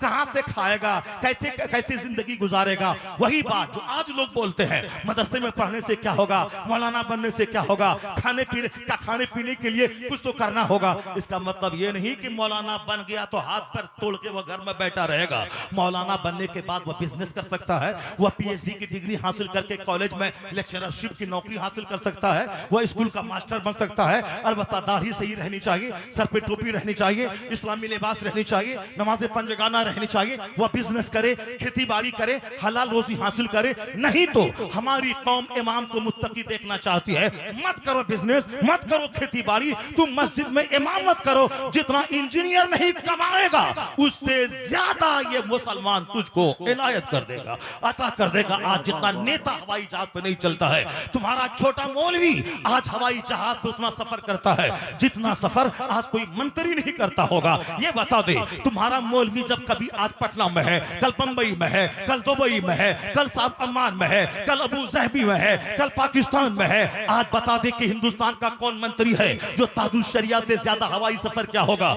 मुहद्दिस कबीर से ज्यादा हवाई सफर क्या होगा। दुनिया के 5 बर्रे आज़मों में सबसे ज्यादा सफर ताजुल शरिया का, मुहद्दिस कबीर का, गुलज़ारे मिल्लत का, हमारे बुजुर्गों का, उनके कदमों की धूल शहरियार रजा कादरी का जो सफर हो रहा है। ये बताते डीएम तरस रहा है, मंत्री तरस रहा है, मौलवी जा रहा है। तुम 3 का काम करो, मुस्तफा की बोली बोलो, मुस्तफा का पैगाम पहुंचाओ, अल्लाह ताला तुम्हें रोजी भी देगा, इज्जतों का ताज भी पैदा देगा। जो दीन का काम करता है अल्लाह उसे इज्जतों से नवाजता है। नमाज पढ़ के तो देख, इज्जत हाथी मिलेगी, सेहत मिलेगी, तंदुरुस्ती मिलेगी। अब आज अमेरिका का वैज्ञानिक कहता है साल में 30 दिन फास्टिंग करो, सेहत मिलेगी। कैंसर का कीड़ा पेट में है तो मर जाएगा। जापान का गोल्ड मेडलिस्ट और जिसको साहब सबसे बड़ा अवार्ड मिला दुनिया दुनिया का सबसे बड़ा अवार्ड मिला है। वो क्या कहता है? वो कहता है कि पेट का कैंसर का कीड़ा मर जाता है अगर कोई 30 दिन फास्टिंग करता हो, 12 से 15 घंटे तक। जापान का गोल्ड मेडलिस्ट और अमेरिका का साइंटिस्ट, ये सब सारे लोग कहते हैं फास्टिंग से हेल्थ मिलता है, भूखे रहने से कैंसर के कीड़े मर जाते हैं। यानी observe a fast you will be healthy, observe a fast you will be healthy. Fasting करो, सेहत मिलेगी। और तुम्हारे पैगंबर ने 1400 साल पहले क्या कहा, जरा गौर से सुन ले। ना BHU थी, ना AMU थी, ना साहब मिलिया थी, ना ऑक्सफोर्ड थी, ना कैम्ब्रिज थी, ना टेक्सास यूनिवर्सिटी थी। साइंस, फिजिक्स, केमिस्ट्री का नाम तक नहीं था 1400 साल पहले। मगर जहां आज दुनिया के सारे वैज्ञानिक रोजा को सेहत से जोड़ रहे हैं कि फास्टिंग से सेहत मिलती है, कैंसर का कीड़ा मरता है, किडनी मजबूत होती है, छोटी आंत बड़ी आंत मजबूत होती है। जहां वैज्ञानिक ये कह रहे हैं 1400 साल पहले तेरे पैगंबर ने कहा था सुमू तसाहू, observe fast you will be healthy. रोजा रखो तुम सेहतमंद हो जाओगे। जहां नजर दुनिया के वैज्ञानिकों की आज जहां पहुंची है, वहां मुस्तफा की नजर 1500 साल पहले पहुंची है। इसलिए आला हजरत ने कहा ना कोई थिंकर बड़ा, ना प्रोफेसर बड़ा, ना वैज्ञानिक बड़ा, सबसे आला व औला हमारा नबी, सबसे बाला व वाला हमारा नबी। अपने नबी को पढ़ा जाए, अपने नबी की सीरत को समझा जाए। सरकारे दो जहां की सुन्नतों पे जिसने अमल किया, जिसने उनके रास्ते पे अमल किया, उनकी जिंदगी से रोशनी हासिल किया जाए। बस सिर्फ एक आखिरी बात, अपने घर को सजाने संवारने के लिए सोच बुलंद रखनी होगी। अपने घर, अपने बाल बच्चों को रोशनी देने के लिए खुद अपने बच्चों के लिए मॉडल बनना होगा। मत बोले कि बेटा गुटखा मत खा। जब वो देखेगा कि मेरी माँ, मेरा बाप गुटखा को मुंह में नहीं दे रहा है, नहीं दे रहे हैं, तो वह बच्चा कभी नहीं खाएगा। क्योंकि बच्चों के लिए सबसे बड़ा मॉडल उनके माँ बाप है। मत बोले बच्चों से कि नमाज पढ़ो। जब वो देखेंगे बच्चे मेरी माँ तहज्जुद पढ़ रही है, नमाज फज्र पढ़ रही है, मेरा बाप पाबंदी से पढ़ रहा है, सुबह उठता है, मस्जिद जाता है, वह बच्चे मंदिर की तरफ नहीं जाएंगे, वह बच्चे म्यूजियम की तरफ नहीं जाएंगे। जिधर बाप उनका जाता है उधर ही जाएंगे। दुनिया का सारा काम सिस्टम से रिलेटेड है। ऐसा नहीं होता कि मैं पूरब जाऊं और काबा पहुंच जाऊं। नहीं, तू बकाबा ना रसी एराबी, ए देहाती तू काबा नहीं जा पाएगा। क्योंकि जो रास्ता तुमने चुना है कि रह के मी रवि में तुर्किस्तान, ये रास्ता तुर्किस्तान का है, काबा का नहीं है। जिए मस्त हाथी की तरह फिल्म के एक्टर की सूरत में, और नतीजा हो जाए बुजुर्गों की सूरत में, नहीं होता है। मदीने पाक की जमीन गवाह है कैसे कैसे लोग उस जमीन में पैदा हुए। सरकार की तालीमात से मुतासिर होकर आज भी मदीना के लोगों में जो सुन्नतों पे अमल का जज्बा, मेहमान की खिदमत का जज्बा, इसी से अंदाजा लगा सकते हैं कि आज अगरचे उसके अकीदे से मैं मुत्तफिक नहीं हूं, वहां के आइमा और वहां के उलमा के अकीदे से, मगर अमल के बारे में हम जैसे बकीलों के लिए एक मॉडल है। लगभग 10 करोड़ के करीब लोग शाबान और रमजान में हरमैन तैयबैन का सफर करते हैं, मगर 10 करोड़ लोग वहां हैं, मगर उनके इफ्तार का सारा इंतजाम वह लोग अपने जिम्मे लिया है। साल भर तैयारी करते हैं, अब बेतहाशा पैसा रमजान में रोजेदारों के लिए खर्च करते हैं। सबका दस्तरखान अलग अलग है, कहीं 10, कहीं 20, कहीं 100, कहीं 200। कोई भी आदमी बगैर सुफरे के नहीं बैठेगा। सुफरे पे बैठना है, अपना नहीं खाएगा, अरब के लोग जो खिलाएंगे वही खाएगा। आज तक वहां से इस अखलाकी खुशबू आ रही है। अकीदे से इत्तेफाक नहीं है जो वहां के मौलवी ने लिखा है, मगर उसके जो कैरेक्टर और किरदार है, वो किरदार आज भी हम जैसे बकीलों के लिए एक मॉडल का काम करते हैं। उसी मदीने में एक खातून है, उसकी शादी हुई है। शादी के भी कुछ महीने हुए कि आवाज आई सरहद से इस्लाम बचाओ, इस्लाम बचाओ। मुजाहिद नई नई शादी हुई है, कुछ महीने गुजरे हैं। मुझ जैसा आदमी होता तो कहता जिहाद में दूसरे लोग जाएंगे जिसकी उम्र 40 साल है, 50 साल है, जिनकी शादी के 10 साल हो गए हैं। मेरी शादी के तो 10-20 दिन हुए हैं, मैं नहीं जाऊंगा, मैं नहीं जाऊंगा, नई शादी मेरी हुई है। नहीं, इस्लाम बचाओ आवाज कान में आई। मुजाहिदीन की भर्ती हुई, नया शादीशुदा जोड़ा है, बीवी को समझाया, तलकीन की और उनको सोने के सिक्के दिए कि जब तक मैं वापस नहीं आऊं इस सिक्के से अपना खर्च चलाना, अदब और अखलाक से रहना, अपनी जिंदगी को सुन्नत के दायरे में गुजारना, कभी बेपर्दा मत होना। जो मदीने की खवातीन की जो तरीका वतीरा है उस पे तू अमल करना। नसीहत की, वसीयत की। मुजाहिद सरहद पे निकल गया। 1 साल के बाद घर वापस जाएंगे, नई शादी हुई है। फिर आवाज आई भाई इस्लाम बचाओ। वो कहे कि अब जाने वाला था मगर इस्लाम को प्रायोरिटी देनी है, बीवी से तो अगले साल भी मिल लेंगे, मदीना तो देख लेंगे मुस्तफा का 2 साल के बाद भी, इस्लाम बचाना है। मदीना जाना कमाल नहीं है, वहां जाके लड़ना, वहां जाके फोटो खिंचवाना, वहां जाके साहब घूमना फिरना, ये कमाल नहीं है। कमाल है मदीने वाले मुस्तफा की सुन्नतों पर अमल करना, सुन्नतों को पैर पहुंचाना। बहुत सारे बुजुर्ग मदीना नहीं देखा मगर उन्होंने ख्वाब में 50-50 बार मुस्तफा का दीदार किया। अगर बेअदब वो 50 साल मदीने में गुजार ले, अगर सुन्नतों पे अमल नहीं है वो बेफैजा है। और जो मदीने में जाके मदीने का अदब नहीं किया वो जाके मर जाए मदीना में, वहां का वहाबी तो वही मरता है, वही बकी में दफन होता है, वो उसका अंजाम जहन्नम है। हिंदुस्तान का आशिक रसूल अगर वो हिंदुस्तान में मर जाता है तो फरिश्ते उसकी लाश उठा के जन्नतुल बकी में दफन कर देते हैं। ये दिल पे डिपेंड करता है, ना कि वहां मार्केट और होटल और मकान देखने पे डिपेंड करता है। जो कर इस मदीना चाहिए, मदीना चलिए, नमाज छोड़ दीजिए, मदीना चलिए। नमाज पढ़ना फर्ज है, मदीना जाना फर्ज नहीं है। मदीने वाले की मोहब्बत दिल में फर्ज है। सलाहुद्दीन अय्यूबी पूरे किबले अव्वल को फतह करने वाला, जब आखिर में हज करने की तमन्ना पैदा हुई, माल ही नहीं था जो हज करता।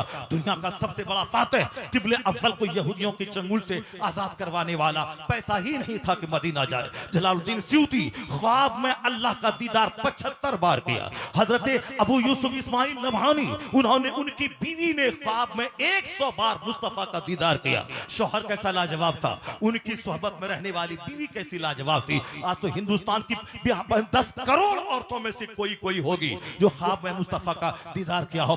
10 करोड़ खातून में कोई एक भी नहीं मिलेगी। अगर मिलेगी भी तो अल्लाह को मालूम है, जो कसरत से 10-10 हजार बार दरूद पाक पढ़े, एक वक्त की नमाज न छोड़े, उसको झूठ बयान करना, झूठ कहानी बोलना, ये सब गलत है। कुरान सामने मौजूद है तो झूठ की क्या गुंजाइश है? हदीस सामने मौजूद है तो झूठ क्यों फैलाता है? जो फर्ज है फर्ज है, जो वाजिब है वाजिब है, जो नफल है नफल है। मिलाद फातिहा क़याम नफल है, नमाज रोजा हज व ज़कात फर्ज है। कोई नफल कबूल नहीं होता है जब तक कि फर्ज न अदा करे। यही मसले के आला हजरत है, यही सरकार मुहिब्बा की तालीम है, यही मुजाहिद मिल्लत की तालीम है। नमाज छोड़ के बरेली जाएगा, मर जाए कुछ नहीं मिलेगा। मुस्तफा की सुन्नत और अल्लाह के फर्ज पे अमल करते हुए अगर मदीना नहीं गया, पैसा नहीं था, अजमेर नहीं गया, पैसा नहीं था, बरेली नहीं गया, वो रहे बिहार के पोखरेरा में, आला हजरत चल के उनके ख्वाब में तशरीफ लाते हैं। इसीलिए बरेली जाना कमाल नहीं है, मोहब्बत करना ये कमाल की बात है। लोगों ने बरेली चलिए, अजमेर चलिए, बगदाद चलिए, क्या चलिए, वहां जाके फोटो खींचिए और वहां जाके उस सरकार के रोजे पे जाके जो काम वहाबी भी नहीं करता है वो काम कीजिए। मैंने इसी सफर में देखा एक बेकार किस्म का आदमी को दूर से चल के रोजे रसूल पे गया है, वहां तो बिल्कुल हाथ नमाज की तरफ बांध कर सारी तवज्जो सरकार की तरफ लगा के, तो वहां सांस की आवाज भी तेज ना हो, वहां सलाम पेश करना चाहिए। अदब गाहेस के ज़ेरे आसमां अज़ अर्श नाजुक तर, नफस गुम करदा मी आयत जने दो बायज़ीद इजा। अदब की जगह है जहां जिब्राइल अमीन बगैर इजाजत के नहीं आते, जहां सांस भी तेज तेज जुनैद बगदादी नहीं चलाते कि सांस चलने की आवाज मुस्तफा के कान में न जाए। हुजूर अपनी जिस्मानी हयात के साथ अपनी कब्र अनवर में मौजूद हैं, हर आने वाले का चेहरा देखते हैं, उनके सलाम का जवाब देते हैं। सरकार दो जहां से जितनी मोहब्बत पुख्ता होगी उतना फैज सरकार के मज़ार पाक से मिलेगा। दाढ़ी है, सर पे टोपी है, मौलवी जैसी शक्ल है, मगर बहुत दूर से मैं देख रहा हूं वो ऐसे ऐसे फोटो ले रहा है। मैंने कहा चलो दूर है तो फोटो ले रहा है, अगरचे ये हराम है लेकिन हुजूर के पास जाएगा तो कम से कम कमाल अदब के साथ सलाम तो पेश करेगा, फिर वहां से निकलेगा तो चलो हराम काम करेगा, मगर कहीं वहां तो कम से कम सरकार की तरफ मुतवज्जो होकर सलाम करेगा। मगर मैं देखता रहा वो शख्स वहां भी फोटो लेता रहा, अब फोटो लेके निकल गया। अब वो बोलेगा मदीना चलिए, मदीना चलिए, मदीना चलिए, मदीना चलिए, तो तमाचा हमारे चेहरे पे मदीना, जो अदब बेअदब का मदीना ना जाना बेहतर है। एक पीर ने कहा था मुरीद से, बोला हजरत पैसा है मदीना जाऊंगा, कहा तुम मत जाओ, मदीना का अदब नहीं कर पाओगे। फिर दिमाग में गर्मी पैदा हुई कि मदीना देखेंगे, सब देख रहा है, फिर बोला हुजूर इजाजत दीजिए मदीना में जाऊंगा। पीर साहब बोला मत जाओ मदीना, पहले मदीने का अदब सीखो, मदीने का कुत्ता भी काबिल एहतराम है, वहां की बिल्ली भी काबिल एहतराम है। फिर पैसे की गर्मी हुई, नहीं नहीं हम मदीना जाएंगे। पीर साहब के पूछे बगैर मदीना चला गया। कुछ मदीने में एक गली से गुजर रहा था, एक कुत्ता निकला, बदन को झाड़ा, कीचड़ उसके बदन को लग गई, वह सोटा उठाया, कुत्ते को मारा। मदीना घूम घाम करके जब वापस पीर के पास आया, पीर साहब बोला कि तुमको मैंने कहा था कि तुम मदीना मत जाओ। कहा हुजूर क्या हुआ? कहा मैंने कहा था कि पहले मदीने की हाजिरी के आदाब सीखो, वहां का कुत्ता भी काबिल एहतराम है। तुमसे कोई कुत्ता मिला था? कहा हुजूर कुत्ता निकला था कीचड़ से, मुझको गुस्सा आया, मैंने उसको मार दिया। आपके मुर्शिद ने अपना बदन से अपने बदन से चादर हटा के दिखाया, कहा देख मदीने का कुत्ते के तो तुमने मारा, वह चोट यहाँ बदन पे लगी है, एक लकीर थी जो उसके बदन पे उभरी हुई थी। पैसा का जुनून है, चला गया फोटो ले रहा है। ताजुद शरिया का मानने वाला फोटो खींचना हराम है। यह वीडियो जिसमें दीन की बातें हो रही है, इसमें कलाम है, चूंकि बहुत बड़े बड़े मुफ्तियाने कराम का इसके ताल्लुक से फतवा है। जब इख्तलाफी मसाइल हो तो कुछ उसमें तखफीफ तो हो ही जाती है, मगर जब मैं इसका कायल नहीं हूँ, कायल में ताजुद शरिया के फतवे पर मेरा भरपूर एतमाद है।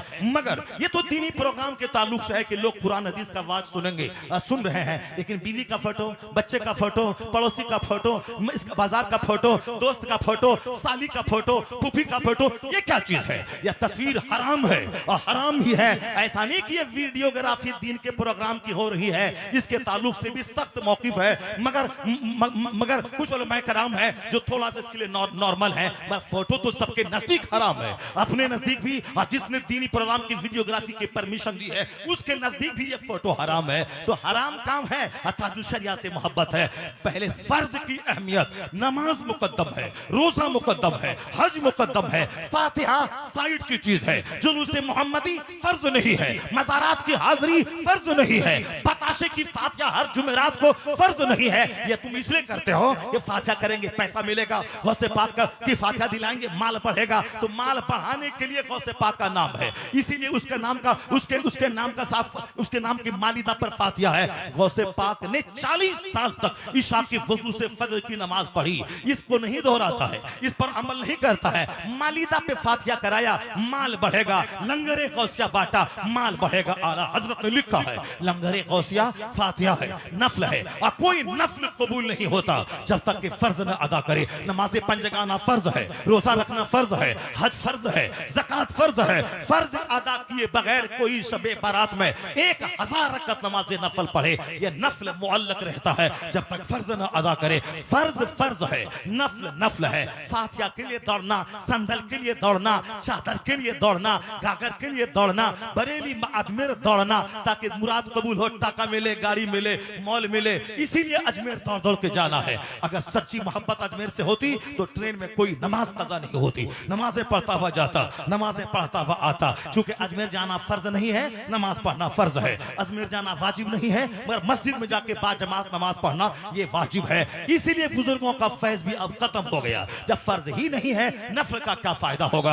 अब आप बोलेंगे ये तो वहाबी की तरह बोली हो गई। अब आप बोले हाँ बोले, वहाबी दियोबंदी जो मुस्तफा की गुस्ताखी करता है वह काफिर है। वह फातिहा नहीं करता इसलिए काफिर नहीं है, वह जुलूस मोहम्मदी नहीं निकालता है इसलिए काफिर नहीं है, वह गौसे पाक के मजार पे नहीं जाता है इसलिए काफिर नहीं है। कोई भी सुन्नी बगदाद न जाए काफिर नहीं होगा, फातिहा नहीं दिलाए काफिर नहीं होगा, सलातो सलाम फजर के बाद नहीं पढ़े काफिर नहीं होगा। जरा गौर से सुन लेना, सलातो सलाम पढ़ना अच्छा काम है, सवाब है, फर्ज वाजिब नहीं है कि फजर के बाद खड़ा होकर 10 आदमी मिलकर सलाम पढ़ें, जुमा के बाद सलाम पढ़ें, अच्छा काम है, सलाम पढ़ना जरूर, मगर नमाज के बाद पढ़ना है। नमाज पहले नमाज फिर बाद में सलाम, पहले नमाज बाद में जुलूस, पहले नमाज फिर फातिहा। तो जो बोलता है कि फातिहा हराम है वो भी जहन्नमी, जो बोलता है जुलूस मोहम्मदी हराम है वो भी जहन्नमी, और जो ये बोलता है कि जुलूस निकालो, फातिहा निकालो, चादर डालो, ढोल बजाओ, एक मौलवी साहब है पीलीभीत बोलता है ढोल बजाओ ढोल बजाओ। जाहिर सी बात है जो तकरीर नहीं करेगा,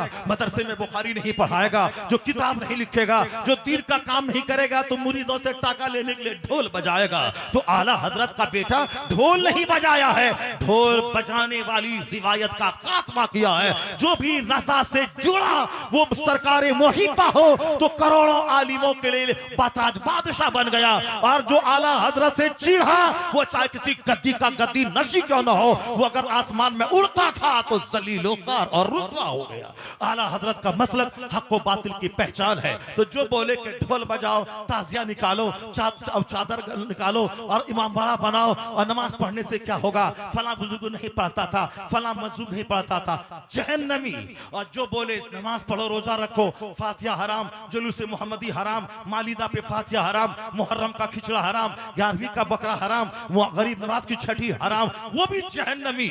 और जो बोले सिर्फ फातिहा दिलाओ जन्नत जाओगे, नमाज क्या जरूरत है, वो भी जहन्नमी। तो अब जन्नत कौन जाएगा? जन्नत है यह बीच का रास्ता, इधर गया तो गड्ढे में गिरेगा, उधर गया तो गड्ढे में गिरेगा।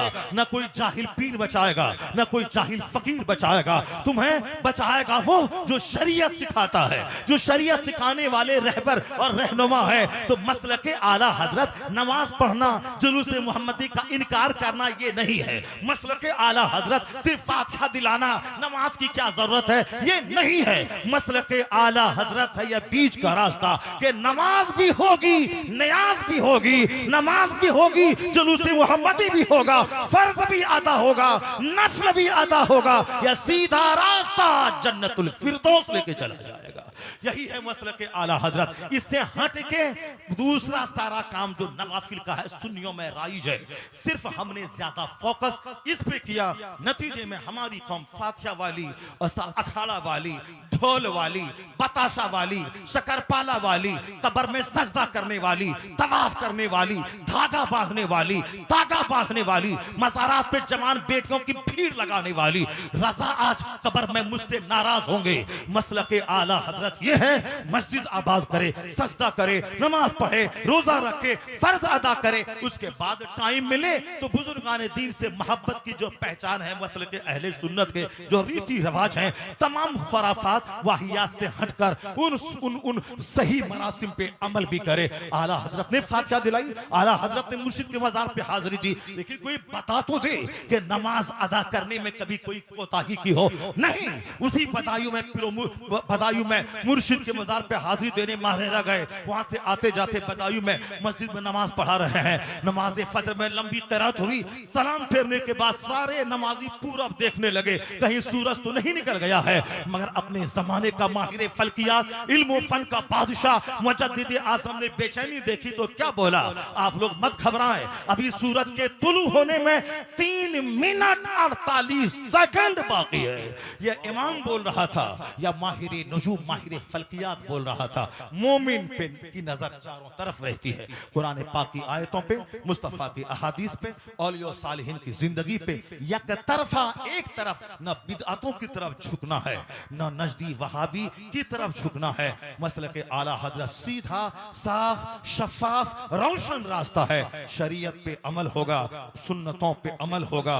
सुन्नी जो मरासिम है, सुन्नत और शरीयत पे अमल करने के बाद उस मरासिम पे भी अमल होगा। यही सीधा रास्ता है। अपने बाल बच्चों को पढ़ाइए, अपने घर में सरकार दो जहां की हदीस पाक सुनने सुनाने का माहौल बनाइए। मैं मदीने पाक की उस खातून का चर्चा कर रहा था, वो काम, वरना बात रह जाएगी। मेरी बात मुकम्मल, हुजूर इजाजत है कि नहीं, मेरी बयान करूं, उसको पूरा करूं, नहीं खत्म कर दूं। वो एक मदीने पाक की खातून कैसी होती है, मदीने पाक के मर्द कैसे होते हैं, बस इसको मैं खत्म करूं, उसके बाद निकलूं, वरना हमारी ट्रेन छूट जाएगी। 3 बजने वाला है, 2 बजे मुझको छोड़ के निकलना था। बस इसको मैं मुकम्मल करता हूं कि छोड़ दूं अगली महफिल के लिए। क्या छोड़ दूं या बयान कर दूं आपके सामने? हाथ उठा के बोले ला इलाहा इल्लल्लाह, जोर से बोले सुभान अल्लाह, जोर से बोले अल्हम्दुलिल्लाह। मदीने की खातून की नई शादी हुई है, वह दूसरों के लिए उसका शौहर नहीं छोड़ा। आवाज आई इस्लाम बचाओ, बीवी को वसीयत की और 30,000 अशरफियां सोने के सिक्के दिया, इसी से खर्च चलाना जब तक मैं वापस न आ जाऊं। चले गए सरहद पे, साल लगा, अब मदीना जाना है। फिर आवाज आई इस्लाम बचाओ, कहा चलो अगले साल घर जाएंगे। उस सरहद पे गया, साल पूरा होने के बाद फिर मदीना जाने का प्लान बनाया। फिर आवाज आई यहूद व नसारा इस्लाम मिटाने पे तुले हैं, इस्लाम बचाओ। गए, ऐसे करते करते 1 साल 2 साल 27 साल गुजर गए। 27 साल सरहद पे रहना पड़ा। जब वहां से वापस मदीना आए, उन तमाम मार्गों से फारिग होने के बाद मस्जिद नबवी में दरस हदीस की महफिल सजी थी। एक शेख कामिल उलमाए मदीना को दरस हदीस दे रहे थे। उसी महफिल में बैठ गए। दिल में एक तमन्ना पैदा हुई कि काश अगर ये मसनद पर बैठा हुआ शेखुल हदीस जो उलमाए मदीना को हदीस का दर्स दे रहा है, किसका बेटा होगा? उसके माँ बाप का सीना फख्र से चौड़ा होगा, जिसका बेटा उलमाए मदीना को दर्स दे रहा है। काश मेरा बेटा होता तो मेरी नस्लें फख्र करती। एक ख्याल था, आया चला गया, फारिग हुआ दर्स से, घर गया। 27 साल के बाद अपनी अहलिया से मिलने के लिए अपने घर में दाखिल हुआ है। जैसे घर में दाखिल होकर बीवी से बात हो रही, 27 साल का तवील अरसा कैसे गुजरा। औरत वो थी 27 साल में पड़ोसी भी उनके चेहरे को नहीं देखा था, पड़ोसी भी उनके सर के दुपट्टे को खिसकते हुए नहीं देखा था। यहाँ तो साहब 2 दिन हुए गए जाने से, अब कौन बाजार सामान लाएगा, कौन सौदा सलफ खरीदेगा, कौन सब्जी लाएगा। अब सब्जी खरीदने के नाम पे गैरों से दोस्ती, किस्त जमा करने के नाम पे मुशरिकों से दोस्ती, किस्त पैसा आने में ताखीर हुई, मुशरिक ने किस्त दिया, मोहब्बत बढ़ी, पैसा अपनी जगह, मकान की किस्त बाद में भरेंगे, ये दोनों फिरार हो गए। दीन ईमान का सौदा किया। एक बहाना है, ये मादी तरक्की का निशाना है, शर्मो हया पर्दे को मिटाने का। ये दुनियावी तालीम का एक नशा है, और मगर प्लान है इस्लामियात से मुसलमानों को खाली कर दिया जाए। एहसान इन उलमा का जो खिताब के जरिए हमारी रहनुमाई करते रहते हैं, वरना उनका तो प्लान ही है कि हमारी औरतों से पर्दा खींच लिया जाए, हमारे मर्दों से दीन की मोहब्बत, उलमा की मोहब्बत निकाल दिए जाए, ताकि हमारी ही तरह ये भी इसी हम्माम में नंगा हो जाए। मगर बहादुर औरतों को सलाम, जिन्होंने 27 साल तक अपने सर से आंचल खिसकने नहीं दिया, वो भी सौदा सलफ खरीदने बाजार जाती थी। हदीस में आया है, सबसे अच्छा वो है जो बाजार में सबसे अखीर में जाए और सबसे पहले आ जाए, क्योंकि अल्लाह के नजदीक सबसे बेहतरीन जगह मस्जिद, सबसे बुरी जगह बाजार। वो बुरा है जो पहले बाजार जाए लास्ट में आए, सबसे अच्छा है वो जरूरत का सामान खरीदने सबसे लास्ट में जाए और सबसे पहले बाजार से आ जाए। सबसे अच्छा है वो जो मस्जिद सबसे पहले जाए और सबसे अखीर में। मस्जिद से अहब्बुल बिलाद इल्लल्लाह मसाजिदुहा व अबग़ज़ुल बिलाद इल्लल्लाह अस्वाक़ुहा। सबसे अच्छी जगह अल्लाह के नजदीक मस्जिद, सबसे बुरी जगह बाजार, जहां झूठ बोला जाता है, माल का ऐब छुपा के दूसरों को धोखा देके बेचा जाता है। वह जरूरत का सामान लेने आदमी जाए, सामान ले, फौरी आ जाए। वो खातून थी, कोई नहीं था, वो भी तो पर्दे में मलबूस होकर 27 साल की तवील मुद्दत सौदा सलफ तो लाती होंगी, मगर पड़ोसियों का स्टेटमेंट है, किसी ने उनके सर के बाल को नहीं देखा, चेहरे को नहीं देखा। चूंकि जिसको अल्लाह का डर होगा, मुस्तफा जाने रहमत के मजहब की सदाकत पे जिसको नाज होगा, अल्लाह रब्बुल इज्जत के सामने हिसाब किताब का डर होगा, चाहे मर्द हो चाहे औरत, वह जरूर गुनाहों से बचने की कोशिश करेगा। 27 साल हो गए। अब जब मुजाहिद पहुंचा है घर में, 27 साल पहले वो जवान था और 27 साल के बाद लौटा है, तो कितनी उम्र होगी आप जान सकते हैं। अहलिया आपकी है, बात हो रही है, लंबा अरसा कैसे गुजरा। शौहर ने दास्तान सुनानी शुरू की, जिहाद की, दुश्मनों से लड़ने की। अब बीवी ने दास्तान सुनानी शुरू की। बीवी ने कहा, वो 30,000 सोने का सिक्का जो आपने मुझको दिया था, अभी मैं आपको हिसाब देती हूँ, मैंने उसको कहाँ खर्च किया है। इन्होंने हिसाब मांगा, कैसे इतना अरसा गुजरा, वो रुपया का क्या हुआ, कुछ बच रहा है कि नहीं बच रहा है। इसी दौरान शेखुल हदीस जो मस्जिद नबवी में उलमाए मदीना को दर्स दे रहे थे, वो उनके घर में दाखिल हो गया। जिसकी तरह औलाद की तमन्ना उस मुजाहिद के दिल में हुई थी, अब वो घर में दाखिल हुआ तो कहने लगे उस आलिम मदीना शेखुल हदीस से मदीना से कि आप बगैर इजाजत मेरे घर में क्यों दाखिल हुए। जरा देखिए गौर से, चाहे पीर हूं, मौलाना हूं, कोई भी हो, मगर पर्दा फर्ज है औरतों से। अगर कोई उस्ताद, कोई पीर बेपर्दा मुरीदों से मिल रहा हो और बेपर्दा जवान औरतों के हाथ में हाथ दे रहा हो, वह पीर ही नहीं होगा। इस्लाम वो मजहब नहीं कि जहां पंडित जी बैठे औरतों के सर में हाथ दे और बेपर्दा वहां वो अब साहब वो अपना भजन गाए। नहीं, यहाँ उस्ताद से पर्दा, पीर से पर्दा जरूरी है। और जिसने बताया कि नहीं पीर तो बाप के समान है, पर्दा करने की क्या जरूरत है, बाप के समान नहीं है। पीर से मुरीदनी का निकाह हो सकता है, और जिससे निकाह हो सकता है उससे पर्दा फर्ज है। उस्ताद से शागिर्दनी का निकाह हो सकता है, जिससे निकाह हो सकता है उससे पर्दा फर्ज है। जहालत की वजह से नहीं कि बेटा हज कर लिया, बाप हज नहीं किया, हज नहीं होगा, नहीं होगा। बेटा साहिब निसाब है, कुर्बानी वाजिब है, उस पर सदका फित्र वाजिब है, साहिब माल है, बेटे पर हज फर्ज है। बाप के पास नहीं है, बाप के पास फर्ज नहीं है। अगर बेटा अपने पैसे से बाप को लेके जाए, वाह वाह, नहीं लेके जाए कोई गुनाह नहीं है। मगर समाज में गंदी हरकतें, जलसा न सुनने, तकरीर न सुनने की वजह से है। न सचूहा खा के बिल्ली हज को चली, कोई ये नहीं बोलता कि हज फर्ज है, अदा करने जा रहा है, मुबारक हो कि आप हज के सफर पे जा रहे हो। नहीं, सामने तो बोलता है मुबारक हो, और पीछे चूटी काट के बोलता है 900 चूहा खा के बिल्ली हज को चली। हमेशा निगेटिव सोचना, निगेटिव बातें बोलना। मौलाना हज को चला गया, हज फर्ज हुआ था तो मौलाना सभी चूटी काटने लगा। बाप हज नहीं किया, बेटा हज कर लिया, माँ हज को नहीं कराया, अपना हज कर लिया। उसका गरीबान थाम के पूछे क्या यह मसला है, बाहर शरीयत में है, शरअ वक़या में है, खुदूरी में है, हिदाया में है, कहीं हदीस की किताब में है। तो हदीस की किताब में है कि बाप को अपना अलग मरना है, बेटा को अपना अलग मरना है। बाप पर, बेटे के पास माल है, इस पर ज़कात फर्ज है, इस पर हज फर्ज है। बाप गरीब है, उस पर फर्ज नहीं है। बीवी का सदक़े फित्र हम पर वाजिब नहीं है। तो और क्या चीज है? बीवी के पास माल है, वह सदक़े फित्र वो अपना निकालेगी। शौहर के पास नहीं है, शौहर पे वाजिब नहीं है। अगर शौहर निकालना चाहता है बीवी की तरफ से, उस पर सदक़े फित्र वाजिब है, तो पूछ के निकाले कि तुम पर अलग वाजिब है और तुम नहीं निकाल रही हो, तो मैं अपने माल से तुम्हारा सदक़े फित्र मैं निकाल दे रहा हूं। वो इजाजत देगी तब हो जाएगा, वर नहीं हम पर अपना और अपने नाबालिग बच्चों का सदक़े फित्र वाजिब है। और जब बेटा जवान हो जाए, चाहे वो अरबपति बाप का गरीब बेटा क्यों ना हो, उसका सदक़े फित्र बाप पर वाजिब नहीं है। ये समझना होगा कि हिसाब किताब मुझको अपना देना है, बाप को अलग देना है, माँ को अलग देना है। अगर हम माँ बाप को भी साथ में लेके चले गए, 50 मौलवी साहब इमाम साहब को हज करवा दिया, सोने पे सुहागा है, मगर अपना हज नहीं किया, दूसरे को हज करवा रहा है, ये नहीं होगा। 50 करोड़ की मस्जिद तामीर कर दे, वो नफल है।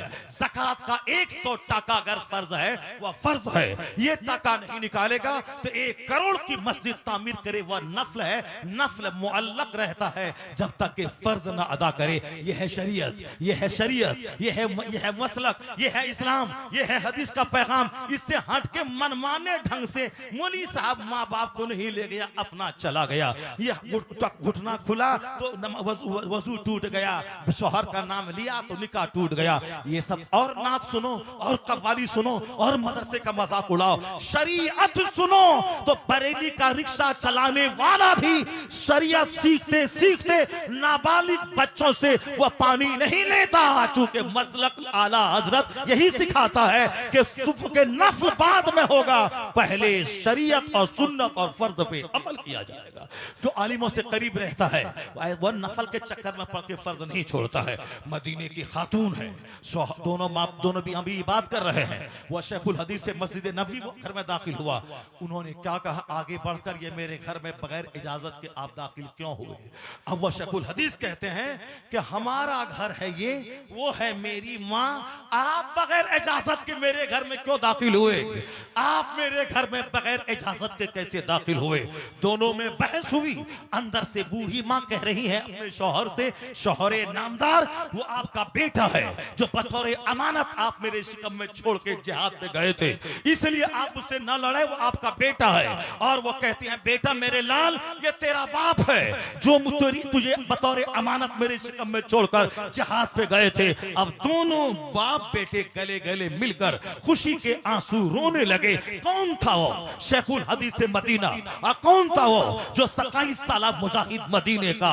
हम भी तो हैं, आप भी तो हैं, मेरी माँ बहन बेटियां भी तो हैं। करोड़ों सलाम उस मुजाहिद को जिसने तमन्ना की थी कि काश ये मेरा बेटा होता तो नस्लें फख्र करती। जब औरत अपने आप को 27 साल तक गुनाहों से बचाने वाली और 30,000 सोने सिक्के को अपने बेटे की तालीम और तरबियत पर खर्च करने वाली, नमाज रोजी की पाबंदी करने वाली, जब माँ ऐसी हो और बाप 27 साल तक सरहद पे रहा, न जबान बहकी, न आंख बहकी, न हाथ बहका, न शर्मगाह बहकी, न पांव बहके, जब बाप इतना लाजवाब और माँ इतनी लाजवाब, तो उसके मिलन के बाद जो वह बच्चा तवल्लुद हुआ था, उलमाए मदीना का सरदार, इस्लामिक हिस्ट्री में 10 टॉप मुहद्दिसीन में जिसका नाम आता है, वह नाम है रबीअतुर राय का। जब माँ लाजवाब हुई, बाप लाजवाब हुआ, तो अल्लाह ने बेटा रबीअतुर राय जैसा अता फरमा दिया।